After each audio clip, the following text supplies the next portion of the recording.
Good morning guys. और आप सभी लोगों का दोबारा स्वागत है एटॉमी टीम इनविंसिबल के इस मास्टरमाइंड ट्रेनिंग प्रोग्राम में। और मैं रितेश रंगारे आपका स्वागत करता हूं टीम इनविंसिबल के इस यूट्यूब चैनल पे। और बहुत समय हो गया है, मैंने कोई एक वीडियो रिकॉर्ड नहीं किया था। और उसका रीज़न था क्योंकि मेरे जो एग्जिस्टिंग बिजनेसेस हैं, मैंने आपको पहले ही बताया था कि उन बिजनेसेस पे लॉकडाउन के बाद में मुझे वापस रोल आउट करना पड़ा, तो उसके कारण मैं ज़्यादा इस पर समय नहीं दे पा रहा था। और मैं बहुत ही आज एक इंटरेस्टिंग टॉपिक के साथ में आया हूँ। बहुत ही ज़्यादा इंटरेस्टिंग टॉपिक है। ये वीडियो जो है, ये पर्टिकुलर वीडियो इसके पहले कभी यूट्यूब पे रिकॉर्ड नहीं किया गया है, कभी इतनी डिटेल पे उसके बारे में चर्चा नहीं की गई है। बहुत ही ज़्यादा बेसिक फंडामेंटल्स हैं जो बहुत ज़्यादा ज़रूरी है हर व्यक्ति को मालूम होना, चाहे वो नेटवर्कर है या नहीं है, चाहे नेटवर्क मार्केटिंग में कोई नया करियर जो है स्टार्ट करना चाहता है, उन सभी लोगों के लिए जो वीडियो है, ये वीडियो बहुत ज़्यादा ज़रूरी है। इस वीडियो को मैंने कुछ अलग अलग इंडेक्स में बांटा हुआ है। मैं आपको वो इंडेक्स जो है अभी अपने के सामने रख दूंगा। और इसके पहले कि ये वीडियो रिकॉर्ड करूँ, रिक्वेस्ट करूंगा कि ये पूरा जो कंटेंट है, ये पूरा एक रिसर्च बेस्ड कंटेंट है, तो प्लीज़ इसे किसी तरीके से कॉपी ना करें या किसी तरीके से मिसयूज़ ना करें। अगर आपको जानकारी चाहिए तो आप ये चैनल का यूआरएल जो है वो फॉरवर्ड कर सकते हैं। और जो हमारे नए सब्सक्राइबर हमारे साथ में जुड़ रहे हैं, तो मैं सभी लोगों से रिक्वेस्ट करूंगा कि प्लीज़ आप हमारा यूट्यूब चैनल जरूर सब्सक्राइब करें, बेल आइकन जरूर प्रेस करें, ताकि इस चैनल का एक एक सिंगल वीडियो जो है आप तक पहुंच सके। क्योंकि हम लोग बहुत ही ज़्यादा क्वालिटी ट्रेनिंग्स जो है वो प्रोवाइड करवाते हैं, स्पेशली डायरेक्ट सेलिंग और एटॉमी से रिलेटेड। तो प्लीज़ चैनल ज़रूर सब्सक्राइब करें। और बहुत सारे लोग जो मेरे बारे में नहीं जानते हैं, आप मेरी जानकारी जो है गूगल कर सकते हैं। रितेश रंगारे आप टाइप कीजिएगा गूगल में, तो आपको मेरे बारे में काफ़ी इन्फॉर्मेशन मिलेगी। और उसके अलावा अगर आपको एडिशनल जानकारी चाहिए तो डिस्क्रिप्शन बॉक्स पे मेरा एक पीडीएफ प्रोफाइल अटैच्ड है, जिसमें मेरी पूरी डिटेल जानकारी है, वहाँ पे आप देख सकते हैं। बहुत सारे नेटवर्कर जो हमारे साथ में नए जुड़ रहे हैं, और अगर आप एटॉमी में अपना करियर बनाना चाहते हैं और आप एक सही टीम की तलाश कर रहे हैं, तो आप हमारी टीम से सपोर्ट ले सकते हैं। हमारी टीम आपको बहुत अच्छा एक स्मार्ट सपोर्ट, एक स्मार्ट जो स्ट्रैटेजीज़ हैं वो सारी चीज़ें आपको देती हैं। ओके गाइज, तो आज का टॉपिक जैसे कि मैंने क्लियर किया, मैं इस टॉपिक को एक्चुअली 3 अलग अलग या 4 अलग अलग पार्ट में डिवाइड करने की जगह मैं उसे एक ही वीडियो में लेके आ रहा हूँ। और ये वीडियो इकलौता एक ऐसा वीडियो है जो पूरे इंटरनेट पे कहीं अवेलेबल नहीं है। आप जब इस वीडियो को एंड तक देखेंगे तो आपको बहुत अच्छे से समझ में आ जाएगा कि मैं जो बोल रहा हूँ वो मैं बहुत हद तक इस वीडियो में जस्टिफाई करूंगा। और ये वीडियो इसके पहले कभी नहीं बनाया गया है इस तरीके से, कभी इस जो मैं चीज़ें बताने जा रहा हूँ इस तरीके से कभी चीज़ें एलैबोरेट नहीं की गई हैं, तो आपको उनको समझने में बहुत ज़्यादा आसानी होगी। तो इसमें हम लोग 2-3 चीज़ों के बारे में बात करेंगे। सबसे ज़्यादा जो मेजर प्रॉब्लम होती है, अगर कोई फ्रेशर है, उस फ्रेशर को इंडस्ट्री चूज़ करने में सबसे ज़्यादा प्रॉब्लम होती है, तो उसे पता नहीं रहता है कि कौन से तरीके हैं जो एक कंपनी को चुनने के तरीके, राइट। क्योंकि हम लोग बहुत सालों से जो बात करते आ रहे हैं, सिर्फ प्रोफाइल आप बोल सकते हैं, प्रोडक्ट बोल सकते हैं, और पे आउट प्लान, इस 3 के अलावा हम लोग बाकी की चीज़ों पर ध्यान नहीं देते। जबकि ये 2020 चल रहा है और जो हम लोग बातें कर रहे हैं वो 1995-1998 की बातें कर रहे हैं, राइट। तो बहुत ज़्यादा डिफरेंस है। समय के साथ में बहुत सारी चीज़ें बदल गई हैं, बहुत सारी दूसरी चीज़ें हैं जो बहुत ज़्यादा मैटर करती हैं किसी भी डायरेक्ट सेलिंग कंपनी में। तो सबसे पहले आपको पता होना चाहिए कि एक डायरेक्ट सेलिंग कंपनी के चुनने के तरीके क्या होते हैं। तो मैंने कुछ 12 तरीके जो है लिस्ट आउट किए हैं। 12 ऐसे तरीके, वो 12 तरीके आपको सही डायरेक्ट सेलिंग कंपनी चुनने में मदद करेंगे। मैं आपको ऐसे 12 तरीके बताऊंगा जो 12 तरीके किसी भी कंपनी के डूबने के मेजर रीजन होते हैं। और मैं यही 12 तरीके बताऊंगा जो एटॉमी के फेवर में जाते हैं, या एटॉमी में जो यूएसपीज हैं उनको डिफाइन करते हैं, राइट। तो ज़्यादा समय ना लेते हुए हम लोग वीडियो स्टार्ट करते हैं। सबसे पहले मैंने इस वीडियो का एक इंडेक्स बनाया हुआ है। इस इंडेक्स को मैं आपको समझा देता हूं, क्योंकि पहले भी मैं काफ़ी लोगों को बोल चुका हूं कि मैं शॉर्ट वीडियोस नहीं बनाता हूं। और रीज़न उसका ये है कि क्योंकि हम लोग नॉलेज पे बातें करते हैं, है ना। जिन्हें शॉर्ट वीडियो चाहिए उसके लिए ये अगली 3 स्लाइड पे ये वीडियो जो है वो खत्म हो सकता है। लेकिन अगर आपको इसका जस्टिफिकेशन चाहिए, इसका पूरा एक डिटेल एक्सप्लेनेशन चाहिए, तो प्लीज़ मेरे साथ जुड़े रहें और लास्ट तक वीडियो जरूर देखें, क्योंकि लास्ट तक बहुत सारी इन्फॉर्मेशन है। और ऐसी इन्फॉर्मेशन इसके पहले आप मेरे बाकी के वीडियो देख सकते हैं। किसी भी चैनल में, किसी भी जगह पे, किसी भी MLM के लीडर के द्वारा जो है इस तरीके की चीज़ें बताई नहीं गई हैं, ठीक है। तो इंडेक्स क्या है? इंडेक्स मैंने इसलिए बनाया है, इस वीडियो को मैंने 3 से 4 भागों में डिवाइड किया है। सबसे पहले हम लोग बात करेंगे 12 ऐसे पॉइंट जो एक डायरेक्ट सेलिंग कंपनी के चुनने के लिए सही कारण है, ठीक है। तो हम लोग ऐसे 12 पॉइंट जो है डिस्कस करेंगे, और मैं उन 12 पॉइंट को बताऊंगा, उन 12 पॉइंट का एक्सप्लेनेशन भी दूंगा। दूसरी बात, और ये सारी जो चारों पॉइंट है ये एक दूसरे से जुड़े हुए हैं। फिर इसके बाद में एमएलएम कंपनी किस तरीके से फॉर्म की जाती है, डायरेक्ट सेलिंग कंपनी किस तरीके से फॉर्म की जाती है, हम लोग उस मुद्दे के बारे में भी चर्चा करेंगे। ये चीज बताना क्यों जरूरी है, क्योंकि ये 12 पॉइंट जो है इस एमएलएम कंपनी बनाने के तरीकों से जुड़े हुए हैं, ठीक है।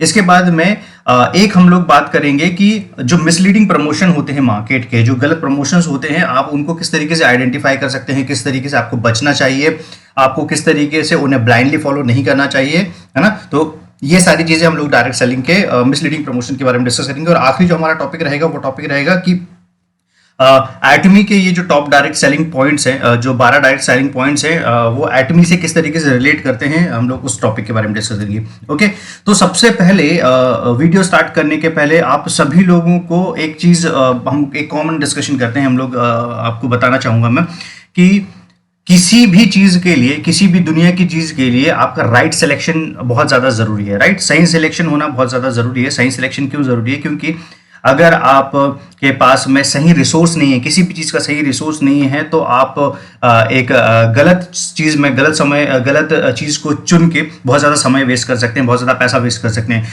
तो सबसे पहले जैसा कि मैं रिसर्च करता हूं, तो मैं चाहता हूं कि आप भी वो रिसर्च का तरीका सीखिए। अगर आप वो रिसर्च का तरीका सीख गए तो आपके लिए बहुत ज्यादा आसान होगा कि आपको कोई भी एक तरीके से गुमराह नहीं कर पाएगा, कोई गलत इन्फॉर्मेशन नहीं दे पाएगा। अगर ये वीडियो आपने एंड तक देख लिया तो आपको समझ में आ जाएगा कि इसके बाद में कभी भी आपके पास में कोई डायरेक्ट सेलिंग का ऑफर लेते आएगा तो आपके पास में क्लियर कट क्वेश्चन रहेंगे उसको पूछने के लिए कि इन चीज़ों का मुझे आंसर चाहिए। तो आपको बहुत अच्छे से समझते हैं कि अगर आपके पास में मल्टीपल अपॉर्चुनिटीज है, जैसे मार्केट में हर इंडस्ट्री में हर जगह पे होती है, ठीक है, मल्टीपल अपॉर्चुनिटीज है, तो उसमें सही सिलेक्शन बहुत ज्यादा जरूरी है। अब मैं एक छोटे से उदाहरण से देके समझाऊं तो अगर एक एक्टर को अगर एक सही स्क्रिप्ट नहीं मिलती है तो उस एक्टर का करियर बर्बाद हो सकता है, ठीक है। एक डायरेक्टर को अगर एक सही प्रोडक्शन हाउस नहीं मिलता है तो उसका करियर बर्बाद हो सकता है। तो इस तरीके से आप देखेंगे कि दुनिया की हर फील्ड में ये जो है चीजें काम आती हैं। अगर आपके पास में अच्छा टैलेंट है और अगर आप जॉब के लिए भी जा रहे हैं और आपके पास में मल्टीपल कंपनीज के दरवाजे ओपन है, तो आपके लिए बहुत ज्यादा जरूरी है सही दरवाजे को नॉक करना।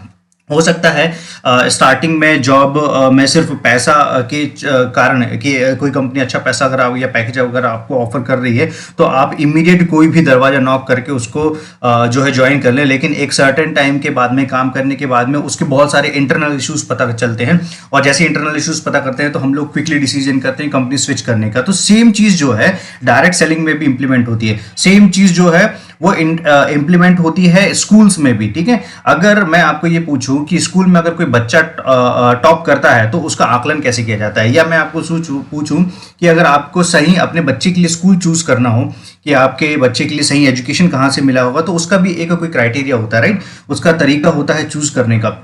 तो अगर स्कूल में कोई बच्चा टॉप करता है तो आप जब उसकी मार्कशीट आती है तो उसकी मार्कशीट में एक सिंगल सब्जेक्ट के परसेंटेज मैटर नहीं करता है। टॉप कब करता है, टॉप तब करता है जब उसके सारे जो सब्जेक्ट हैं उन सारे सब्जेक्ट में उसको ए ग्रेड आया हो या ए+ ग्रेड आया हो या उसको अबव 95% बना हो, राइट। तो बहुत ज़्यादा मैटर करता है ये सारी चीज़ें। ये नहीं हो सकता है कि फिजिक्स केमिस्ट्री मैथ्स के में जो है उसको मास्टरी हो गई हो, बाकी सारे सब्जेक्ट में अगर फेल हो गया है तो आप बोल सकें कि ये जो बच्चा है वो टॉपर है, या ये जो स्कूल है, अगर स्कूल का भी अगर आप कैलकुलेशन निकालें, स्कूल या कॉलेज का भी आप कैलकुलेशन, इसी तरीके से स्कूल कॉलेज में या स्कूल में अगर हम लोग बातें करेंगे तो अगर आप स्कूल में अपने बच्चे को दाखिला देना चाहते हैं तो आप सिर्फ स्कूल का ये नहीं देखते हैं कि स्कूल दिखता कैसा है, या स्कूल आप देखते हैं उसका एजुकेशन कैसा है, कैंपस कैसा है, उसके टीचर्स कैसे हैं, उसका एटमॉस्फेयर कैसा है, उसका ग्राउंड कैसा है, खेलने के लिए बच्चे के लिए जगह है या नहीं, लंच करने के लिए वहाँ पे स्पेस है या नहीं, मतलब बहुत सारी चीज़ें आती हैं। सब्जेक्ट कौन टीचर जो है क्या सब्जेक्ट पढ़ा रहा है, उस स्कूल का रिकॉर्ड क्या रहा है, स्कूल की हिस्ट्री क्या रही, बहुत सारी चीज़ें मैटर करती हैं। तो सिमिलरली डायरेक्ट सेलिंग इंडस्ट्री में भी बहुत सारी चीज़ें मैटर करती हैं।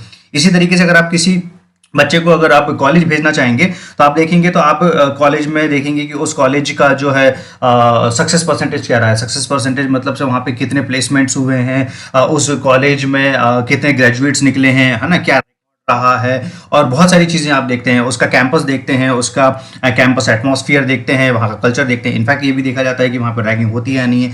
तो बहुत सारी चीज़ें जो है मायने रखती हैं। सिर्फ एक या दो या तीन चीज़ें जो हम लोग 1995 से डिस्कस करते आ रहे हैं, उस डुप्लीकेशन को दोबारा नए फॉर्मेट में कभी आपके सामने पेश ही नहीं किया गया है। तो मैं वो फॉर्मेट जो है वो नए फॉर्मेट की बात कर रहा हूँ, है ना। अब अगर हम लोग बात करें सिमिलर, अगर हम लोग चीज की बात करें तो दुनिया की किसी भी ऑर्गेनाइजेशन के रिकॉर्ड का आकलन भी इसी तरीके से किया जाता है। अगर आपको जॉब ज्वाइन करनी है, कोई कंपनी ज्वाइन करनी है, तो आप उस कंपनी में सिर्फ पैकेज नहीं देखते हैं, उस कंपनी पैकेज के अलावा बाकी की सारी चीज़ें भी जो देखते हैं कि कंपनी आपको क्या काम दे रही है, कितने समय तक काम दे रही है, कितने टाइम तक आपको कंपनी में काम करना पड़ेगा, वर्किंग आवर्स वगैरह क्या रहेंगे, फ्लेक्सिबल वर्किंग आवर्स हैं या नहीं, ठीक है, और बहुत सारी चीज़ें, ठीक है। अब ये मैं बैकग्राउंड इसलिए बना रहा हूँ ताकि आप लोगों को समझ में आए कि सबसे पहले तो रिपोर्ट कार्ड होना बहुत ज़्यादा ज़रूरी है, और डायरेक्ट सेलिंग का कभी कोई रिपोर्ट कार्ड बनाया ही नहीं गया है, ठीक है। डायरेक्ट सेलिंग का रिपोर्ट कार्ड बनाया नहीं गया है, क्योंकि अगर रिपोर्ट कार्ड खोल के रख दिया जाए तो आपको समझ में आ जाएगा कि 99% कंपनीज को तो आप लिस्ट आउट बाहर कर देंगे, ठीक है। अब किसी भी डायरेक्ट सेलिंग कंपनी को परखने के सिंपल से मैं 12 तरीके आपको समझाता हूं, ठीक है।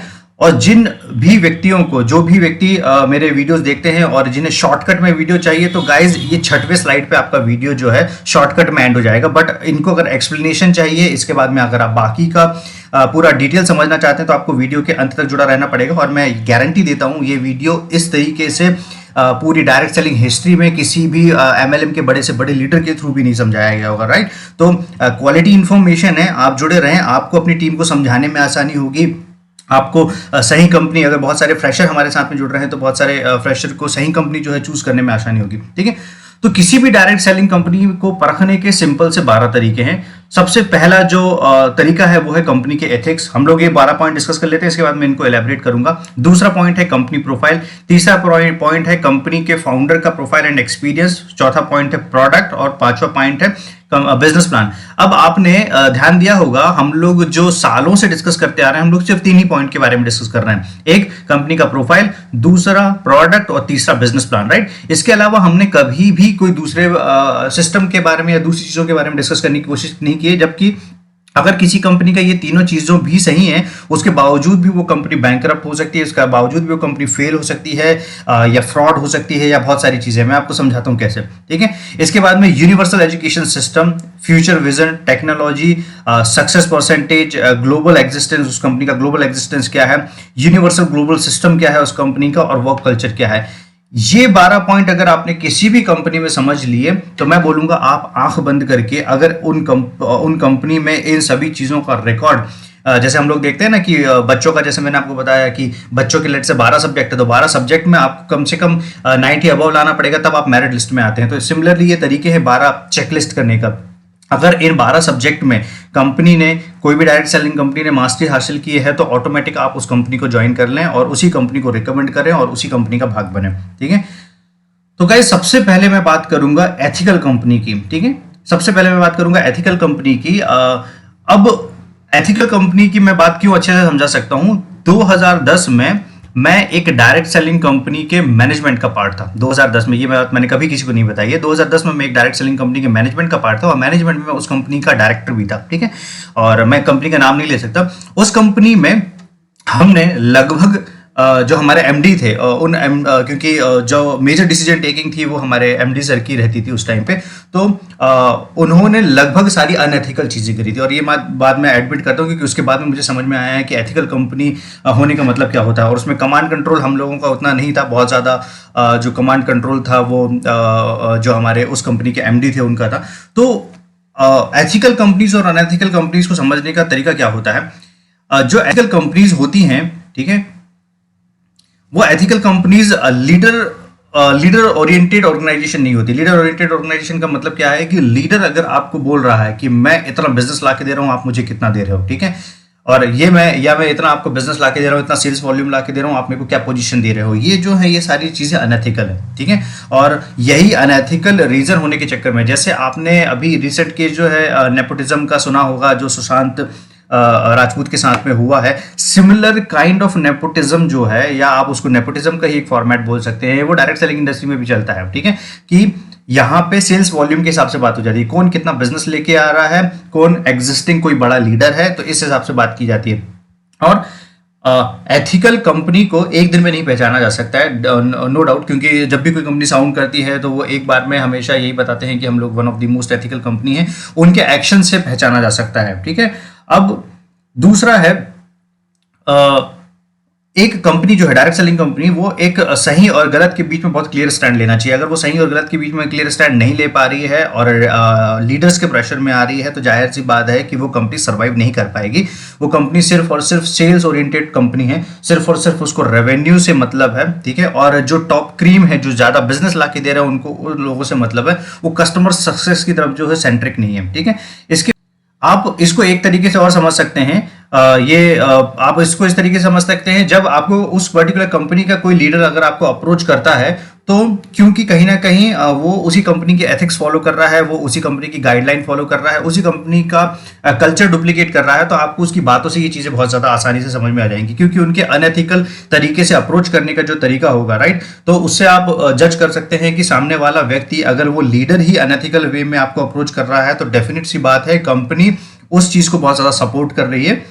और उस चीज को सपोर्ट कर रही है तो उसका टेम्पररी आपको डेफिनेटली बेनिफिट देखने को मिल सकता है, क्योंकि कोई भी गलत काम टेम्पररी बेनिफिट देती है, नो डाउट। बट अगर आप इसको लॉन्ग टर्म के हिसाब से देखेंगे, अगर आप उसको 2 साल 3 साल इनफैक्ट 10 साल 50 साल के हिसाब से देखेंगे, तो वो पॉइजन है। और वो पॉइजन है तो वो पॉइजन आपको बहुत महंगा पड़ सकता है इन फ्यूचर, राइट। तो अनएथिकल कंपनीज में, जैसे हम लोगों ने जब मैं 2010 में जिस कंपनी का पार्ट था, और उस कंपनी में मैंने सामने से देखा हुआ था कि हम लोग सेल्स वॉल्यूम पे बात करते थे, हमारे एमडी, क्योंकि वो सीधा बोलते थे कि आप कितना बिजनेस ला के दे रहे हैं, उसके हिसाब से मैं मेरा एग्जिस्टिंग जो सॉफ्टवेयर है उसमें मैं आईडी रिनेम कर देता हूँ, ठीक है। तो ये बहुत ज़्यादा अनएथिकल तरीका है, आईडी रिनेम कर देता हूँ, आप किसी को भी पोजीशन दे देते थे। हम लोग स्ट्रक्चर ही इस तरीके से सेट किया करते थे, स्ट्रक्चर ही इस तरीके से बनाया हुआ था उस कंपनी में कि आप जितनी भी ऊपर की आईडीज है, उन सारी ऊपर की आईडीज को एक ही नाम से लगा दिया जाता था और उनको रिनेम करके जो है दूसरे लीडर के हाथ में दिया जाता था। मतलब वहाँ पे अगर आप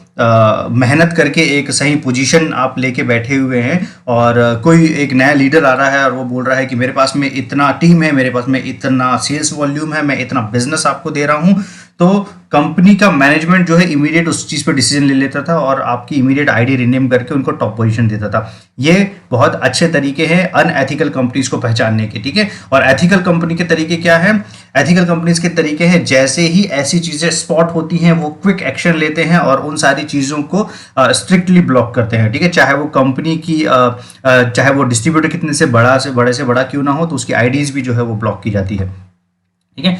दूसरा हमारा जो पॉइंट है वो है कंपनी की प्रोफाइल। इसके बारे में तो आप लोगों ने बहुत सारी बातें सुनी होंगी। तो कंपनी की प्रोफाइल बहुत ज्यादा जरूरी है, कंपनी का प्रोफाइल स्ट्रांग होना। लेकिन अक्सर ये होता है कि अगर कंपनी नई है, बिल्कुल फ्रेश कंपनी है, तो आप कैसे समझेंगे कि उस कंपनी का प्रोफाइल अच्छा है, ठीक है।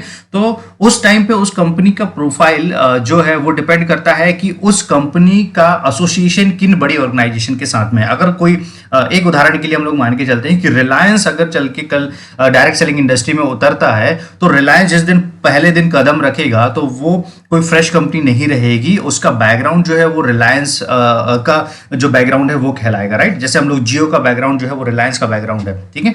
तो कंपनी का प्रोफाइल उस तरीके से आप समझ सकते हैं। कंपनी का बैकबोन क्या है, कंपनी का बैक स्ट्रक्चर क्या है, बहुत ज्यादा मैटर करता है। क्यों मैटर करता है? क्योंकि अगर कंपनी का जितना एक्सपीरियंस है, जितना स्ट्रांग मैनेजमेंट है, ये सारी चीजें जो है फ्यूचर में आने वाले उनके डिस्ट्रीब्यूटर्स को बेनिफिट देती हैं, ठीक है। अब मान लीजिए कि अगर कंपनी पुरानी है, ठीक है, अगर कंपनी पुरानी है, 2 साल 10 साल 5 साल जितने भी हो गए हैं, तो उसको परखने का एक सीधा सा तरीका है, उसकी डीएसएन रैंक देख लीजिए। डायरेक्ट सेलिंग न्यूज की एक रैंक आती है, ये ग्लोबल रैंक है। अगर वो कंपनी उसकी टॉप 100 में पोजीशन बना रही है, इट मींस आप उस पर ट्रस्ट कर सकते हैं, ठीक है।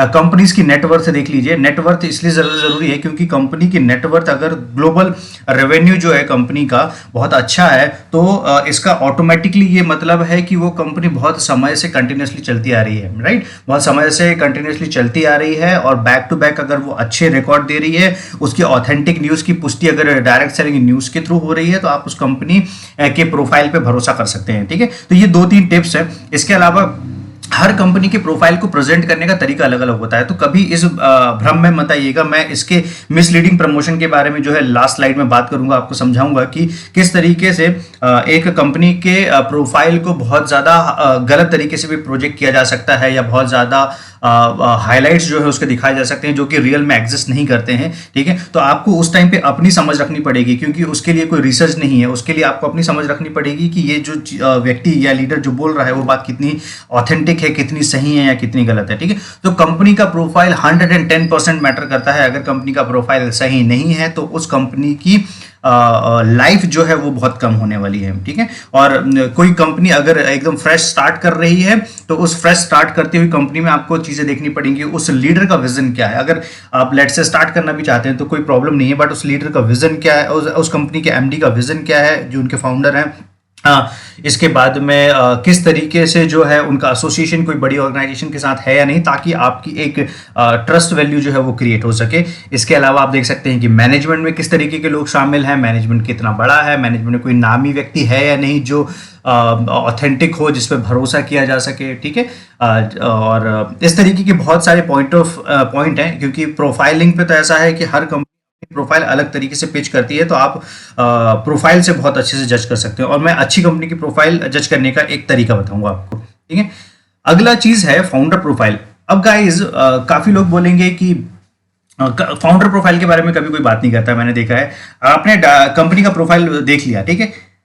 अब आप एक चीज समझिए, नो मैटर कितनी बड़ी ऑर्गेनाइजेशन क्यों ना हो, नो मैटर कितनी बड़ी ऑर्गेनाइजेशन क्यों ना हो, उस कंपनी के एमडी का प्रोफाइल, उस कंपनी के फाउंडर का प्रोफाइल, उसका एक्सपीरियंस बहुत ज्यादा मैटर करता है, ठीक है। तो 3 चीजों में हम लोग उसको डिवाइड करते हैं। एक हो गया experience knowledge in direct selling industry.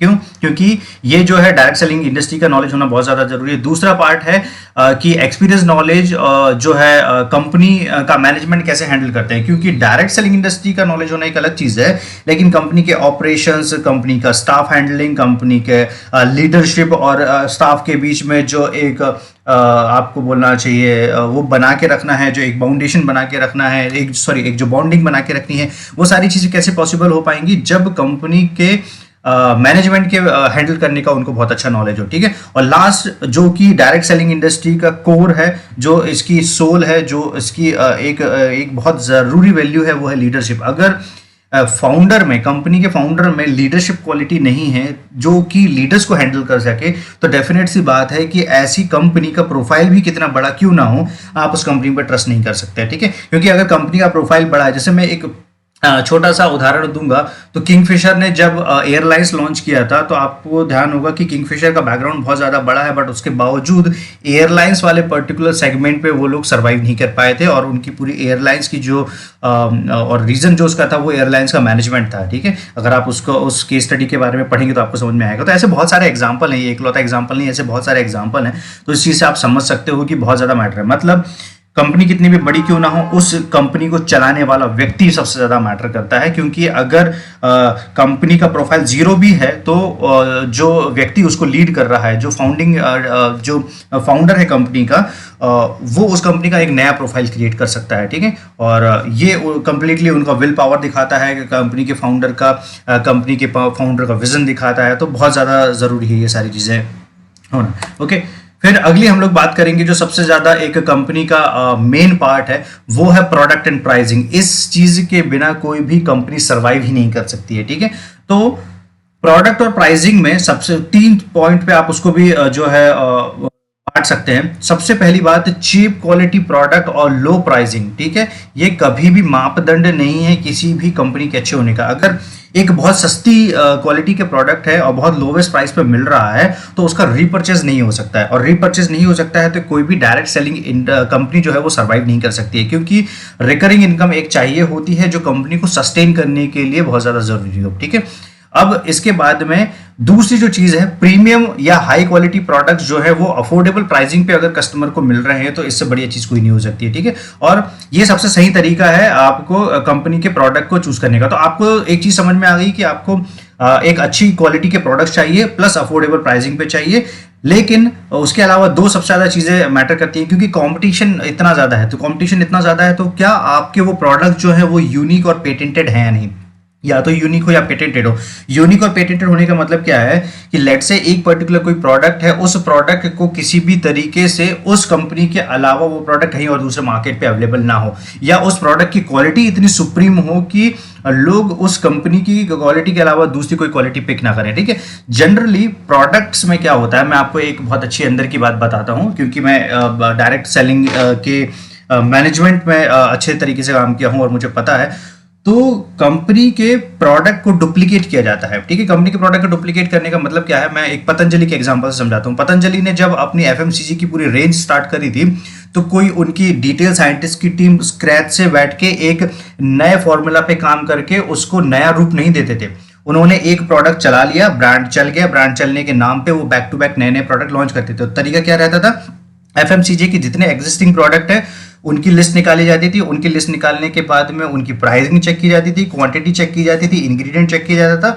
अपने एक 10-15 साइंटिस्ट की जो एक लैब है छोटी सी, उस लैब पे बोला जाता था कि इस प्रोडक्ट को जो है कंप्लीटली डुप्लीकेट करना है आपको, बहुत आसान तरीका होता है। ठीक है, कंप्लीटली डुप्लीकेट करना है, उसी इंग्रेडिएंट को उसी पर्टिकुलर मात्रा में यूज करने की। उसकी कीमत उन्होंने बढ़ा दी, उसकी कीमत उन्होंने कम कर दी 10 रुपए, उसकी क्वांटिटी उन्होंने बढ़ा दी 10 ग्राम। ठीक है, इस तरीके से जो कंज्यूमर्स है उनको बहकाने का काम करते थे। ठीक है, और यही जो चीज है यही डायरेक्ट सेलिंग इंडस्ट्री में भी की जाती है। डुप्लीकेशन होता है, प्रोडक्ट का डुप्लीकेशन होता है, ओरिजिनल प्रोडक्ट्स कोई नहीं होते। ठीक है, तो अगर आप कंपनी के ओरिजिनल प्रोडक्ट्स की तरफ जाएंगे तो ऑटोमेटिक आपको समझ में आ जाएगा कि ये प्रोडक्ट पेटेंटेड है या नहीं। इस चीज से आप समझ सकते हैं कि कंपनी का प्रोडक्ट जो है वो यूनिक है और ओरिजिनल है। क्योंकि अगर कंपनी का प्रोडक्ट पेटेंटेड है, इट मीन्स वो सारे के सारे जो प्रोडक्ट्स हैं वो प्रोडक्ट जो है वो डुप्लीकेट नहीं किए जा सकते हैं। डुप्लीकेट नहीं किए जा सकते, इसका मतलब क्या हो गया है कि वो पूरे भारत में या पूरे ग्लोब में इकलौते प्रोडक्ट्स हैं। उस तरीके के प्रोडक्ट जो है डुप्लीकेशन में अवेलेबल नहीं है,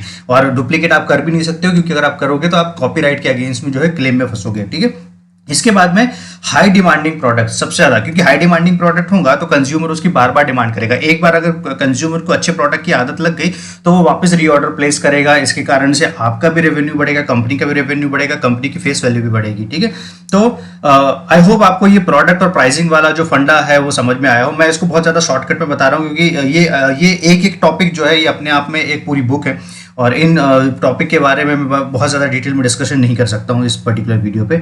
ओके, इसके बाद में सबसे ज्यादा जरूरी जो एक डिस्ट्रीब्यूटर के लिए बहुत ज्यादा जरूरी है वो है बिजनेस प्लान। ठीक है, अब मैं गाइज आपको समझाने की कोशिश करता हूँ। जिस टाइम में 2010 में उस डायरेक्ट सेलिंग कंपनी का मैनेजमेंट में भाग था, तो बिजनेस प्लान बनाना सबसे ज्यादा आसान चीज होती थी। बिजनेस प्लान में आपको एक बेसिक एल्गोरिदम जो है फॉलो करने पड़ते हैं, एक बेसिक मैथमेटिक्स होनी चाहिए। ठीक है, हम लोगों ने कई बाइनरीज प्लान उस टाइम पे बनाए थे, कई अलग टाइप के जनरेशन प्लान्स और अलग अलग तरीके के प्लान्स बनाए हुए थे। तो जैसे हम लोगों ने प्लान बनाए थे, तो प्लान बनाने के बाद में हम वर्ल्ड का बेस्ट प्लान जो है आपके सामने रख सकते थे। क्योंकि वर्ल्ड का बेस्ट प्लान बनाने का तरीका यह है कि वर्ल्ड का जो एग्जिस्टिंग बेस्ट प्लान चल रहा है उसको सामने रखो, उस चीज को आप डुप्लीकेट करो। जैसे कि आपने प्रोडक्ट डुप्लीकेट किया है और उसमें कुछ एड ऑन वैल्यू दे दो, कि लेट से कि कोई 10 रुपए दे रहा है तो आपने उसको उसकी जगह पे 11 रुपए दे दिए, या फिर कोई पर्टिकुलर इस मैचिंग पे इतना परसेंटेज दे रहा है तो उस मैचिंग पे आपने उतना परसेंटेज दे दिया। तो बिजनेस प्लान वाले ये स्लाइड बहुत अच्छे से समझ लेना, क्योंकि इस आधार पे आप सही तरीके से जज कर पाओगे कि कौन आपको बेवकूफ बना रहा है और कौन नहीं बना रहा है। सबसे पहला पॉइंट जो है वो पॉइंट है कि बिजनेस प्लान सबसे ज्यादा आसान होना चाहिए। ठीक है, डायरेक्ट सेलिंग जो है इसको ईज ऑफ बिजनेस कहा जाता है, मतलब बिजनेस करने की आसानी। अगर बिजनेस प्लान बहुत ज्यादा कॉम्प्लिकेटेड रहा तो उसको डुप्लीकेट ही नहीं कर सकते हैं आप। ठीक है, क्योंकि अगर आम इंसान को आपको मिलियनर बनाना है तो उसके लिए बहुत ज्यादा जरूरी है उस आम इंसान की समझ में वो जो प्रोजेक्ट है वो आना चाहिए। अगर आपने इसको एक्स्ट्रा ऑर्डिनरी कॉम्प्लिकेटेड बना लिया तो आप तो फिर एक तरीके से आप उसको बहुत कॉम्प्लिकेटेड जो है टेक्नोलॉजी के बारे में बता रहे हैं या कुछ और चीज़ों के बारे में बता रहे हैं। तो जितने भी टाइप ऑफ प्लान होते हैं, जितने भी नेटवर्क मार्केटिंग में, मैं इस पर भी एक वीडियो बनाने वाला हूँ, जितने भी टाइप ऑफ प्लान होते हैं, जैसे बाइनरी, जनरेशन और बाकी के जितने भी प्लान्स होते हैं, इसमें सबसे ज्यादा जो आसान प्लान होता है वो होता है बाइनरी, मतलब 2 लेग का प्लान, सबसे ज्यादा आसान प्लान, क्योंकि इसमें कोई कंफ्यूजन नहीं होता है, कोई याद रखने की झंझट नहीं होती है। सिर्फ आपको सर्टेन फिगर याद रखने पड़ते हैं, जितना अमाउंट कंपनी आपको पे कर रही है। इसके अलावा आपको कोई नई चीज जो है वो फॉलो नहीं करनी पड़ती है। ठीक है, तो कंपनी का जो तरीका है वो होना चाहिए कि इजीली डुप्लीकेट हो सके। दूसरी चीज है यूनिक और ग्लोबल हो। ठीक है, यूनिकनेस हर चीज का यूएसपी है, चाहे वो कंपनी का प्रोडक्ट क्यों ना हो, उसको भी आपको यूनिक होना जरूरी है, क्योंकि मार्केट में अदरवाइज जो कंपनी है वो सर्वाइव नहीं कर पाएगी। सिर्फ 2-4 साल की कंपनी रहेगी, 2-4 साल में आपको लगेगा कि हाँ ज्यादा पैसा दे दिया है, लेकिन उसके बाद में वो सर्वाइव नहीं कर पाएगी और आपकी फेस वैल्यू खराब होगी, प्लस कंपनी जो है बैंकरप्ट हो जाएगी। तो यूनिक और ग्लोबल होने का मतलब क्या है? अगर आपने मैकडोनल्ड सुना होगा तो मैकडोनल्ड का जो बर्गर यूएसए में मिलता है वही बर्गर सेम टेस्ट सेम तरीके से इंडिया में भी मिलता है, कोई डिफरेंस नहीं आता है। तो यूनिक और ग्लोबल होने का मतलब क्या है कि कंपनी अपनी कोर वैल्यू के साथ में बिल्कुल भी छेड़खानी नहीं कर रही है। जो क्वालिटी जो लेवल की चीज़ें वहाँ पे डिलीवर कर रही हैं अदर कंट्रीज में, सिमिलर चीज़ें जो है वो इंडिया में भी डिलीवर कर रही है। ठीक है, तो अगर कोई इंडियन कंपनी लेट से बाहर के मार्केट में काम करती है तो क्या वो इंडिया में जो चीज़ें डिलीवर कर रही है वही चीज़ें सेम चीज़ अदर कंट्रीज में डिलीवर कर रही है? तो इस चीज़ से आप अंदाज़ा लगा सकते हैं कि कंपनी का बिजनेस प्लान कितना ग्लोबल और कितना यूनिक है। ग्लोबल होने का मतलब है ग्लोबली एक ही चीज़ फॉलो की जाए। ठीक है, एक ही चीज़ फॉलो की जाए, ऐसा ना हो कि इस पर्टिकुलर जगह के लिए अलग है, उस पर्टिकुलर जगह के लिए अलग है। डेफिनेटली कुछ फिगर के हिसाब से या कंट्री की इकोनॉमी के हिसाब से प्रैक्टिकली कुछ मैनेज करना पड़ेगा, वो बहुत ज़्यादा कॉमन सेंस वाली बात है। बट इसके अलावा अननेसेसरी अलग अलग कंट्री के हिसाब से कोई मतभेद ना किया जाए। राइट, इसके बाद में एक ऐसा प्लान बनाना जरूरी होता है। बिजनेस प्लान में एक ऐसा प्लान होना चाहिए, क्योंकि आपकी ग्रोथ होना नेटवर्क मार्केटिंग में अगर आप खुद ग्रोथ कर रहे हैं तो ये कोई क्राइटेरिया नहीं है नेटवर्क मार्केटिंग में सक्सेस हासिल करने का, जब तक आपकी टीम ग्रोथ नहीं होती है। ठीक है, और टीम ग्रोथ तभी होगी जब आप एक मास लेवल पे नीचे कंपाउंडिंग इफेक्ट क्रिएट कर पाएंगे, जो कि मैंने यहाँ पे इस पर्टिकुलर पॉइंट पे मेंशन किया है। ठीक है, तो जब आप एक मास लेवल पे कंपाउंडिंग इफेक्ट क्रिएट कर पाएंगे तभी वो जो है टीम की ग्रोथ हो सकती है। और मास लेवल पे कंपाउंडिंग इफेक्ट क्रिएट करने के लिए एक जो साधारण व्यक्ति है वो जो मैथमेटिक्स और जो कैलकुलेशन लगा के बिजनेस प्लान बना रहा है कि इतना ही का बिजनेस आएगा, इतने % डिस्ट्रीब्यूट कर दूंगा, इस तरीके से ये बिल्कुल गलत तरीका है। इस तरीके से कैलकुलेशन नहीं की जाती है। अगर आप उसको एक बड़े नेटवर्क पे इंप्लीमेंट करने के बाद में सस्टेन कर पा रहे हैं और बड़े नेटवर्क में इंप्लीमेंट करने के बाद में कोलैप्स नहीं कर रहे हैं। बड़े नेटवर्क में इंप्लीमेंट करने का मतलब क्या होता है, मैं आपको समझाता हूं कि जब भी जैसे हम लोगों ने जब 2010 में काम किया था तो हम जब कुछ हजार लोगों को जब तक हमको पे आउट डिस्ट्रीब्यूट करना रहता था तो हमारे लिए बड़ी आसानी हो जाती थी वो। ठीक है, हमारे लिए बहुत आसानी हो जाती थी कि हम कंपनी का जो पे आउट है कुछ हजार लोगों को डिस्ट्रीब्यूट करना है तो हम पे कोई बर्डन नहीं पड़ता था, क्योंकि हम लोग उस समय का बेस्ट मार्केटिंग प्लान जो है चला रहे थे, उस समय की बेस्ट प्रोडक्ट दे रहे थे, सब चीज़ें बेस्ट थी। बट उसके कारण हमारी जेब में पैसा नहीं बच रहा था। ठीक है, तो इसके बाद में सबसे ज़्यादा ज़रूरी पॉइंट है वो है स्लो एंड स्टडी ग्रोथ। बहुत सारे लोगों को मैंने देखा है बिजनेस प्लान में, जब भी कोई नेटवर्क मार्केटिंग ज्वाइन करते हैं तो बहुत सारे लोग टेम्पररी अपना माइंडसेट लेके चलते हैं। उन्हें दिखता है कि अच्छा ये कंपनी ज़्यादा ऑफर कर रही है तो इमीडिएट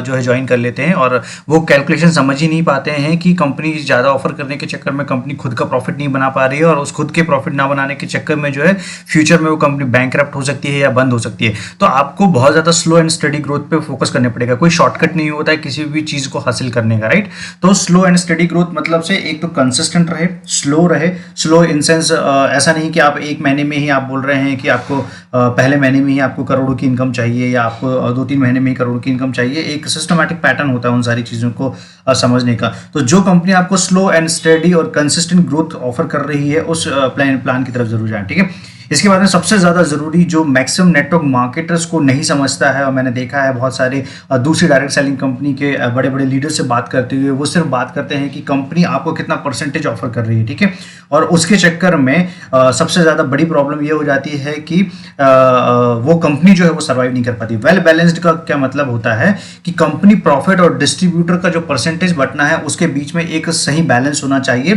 क्योंकि अगर डिस्ट्रीब्यूटर को ज़्यादा % दे दिया तो कंपनी जो है वो सर्वाइव नहीं कर पाएगी, क्योंकि उसके ऑफिशियल जो कॉस्ट है वो नहीं निकल पाएगी।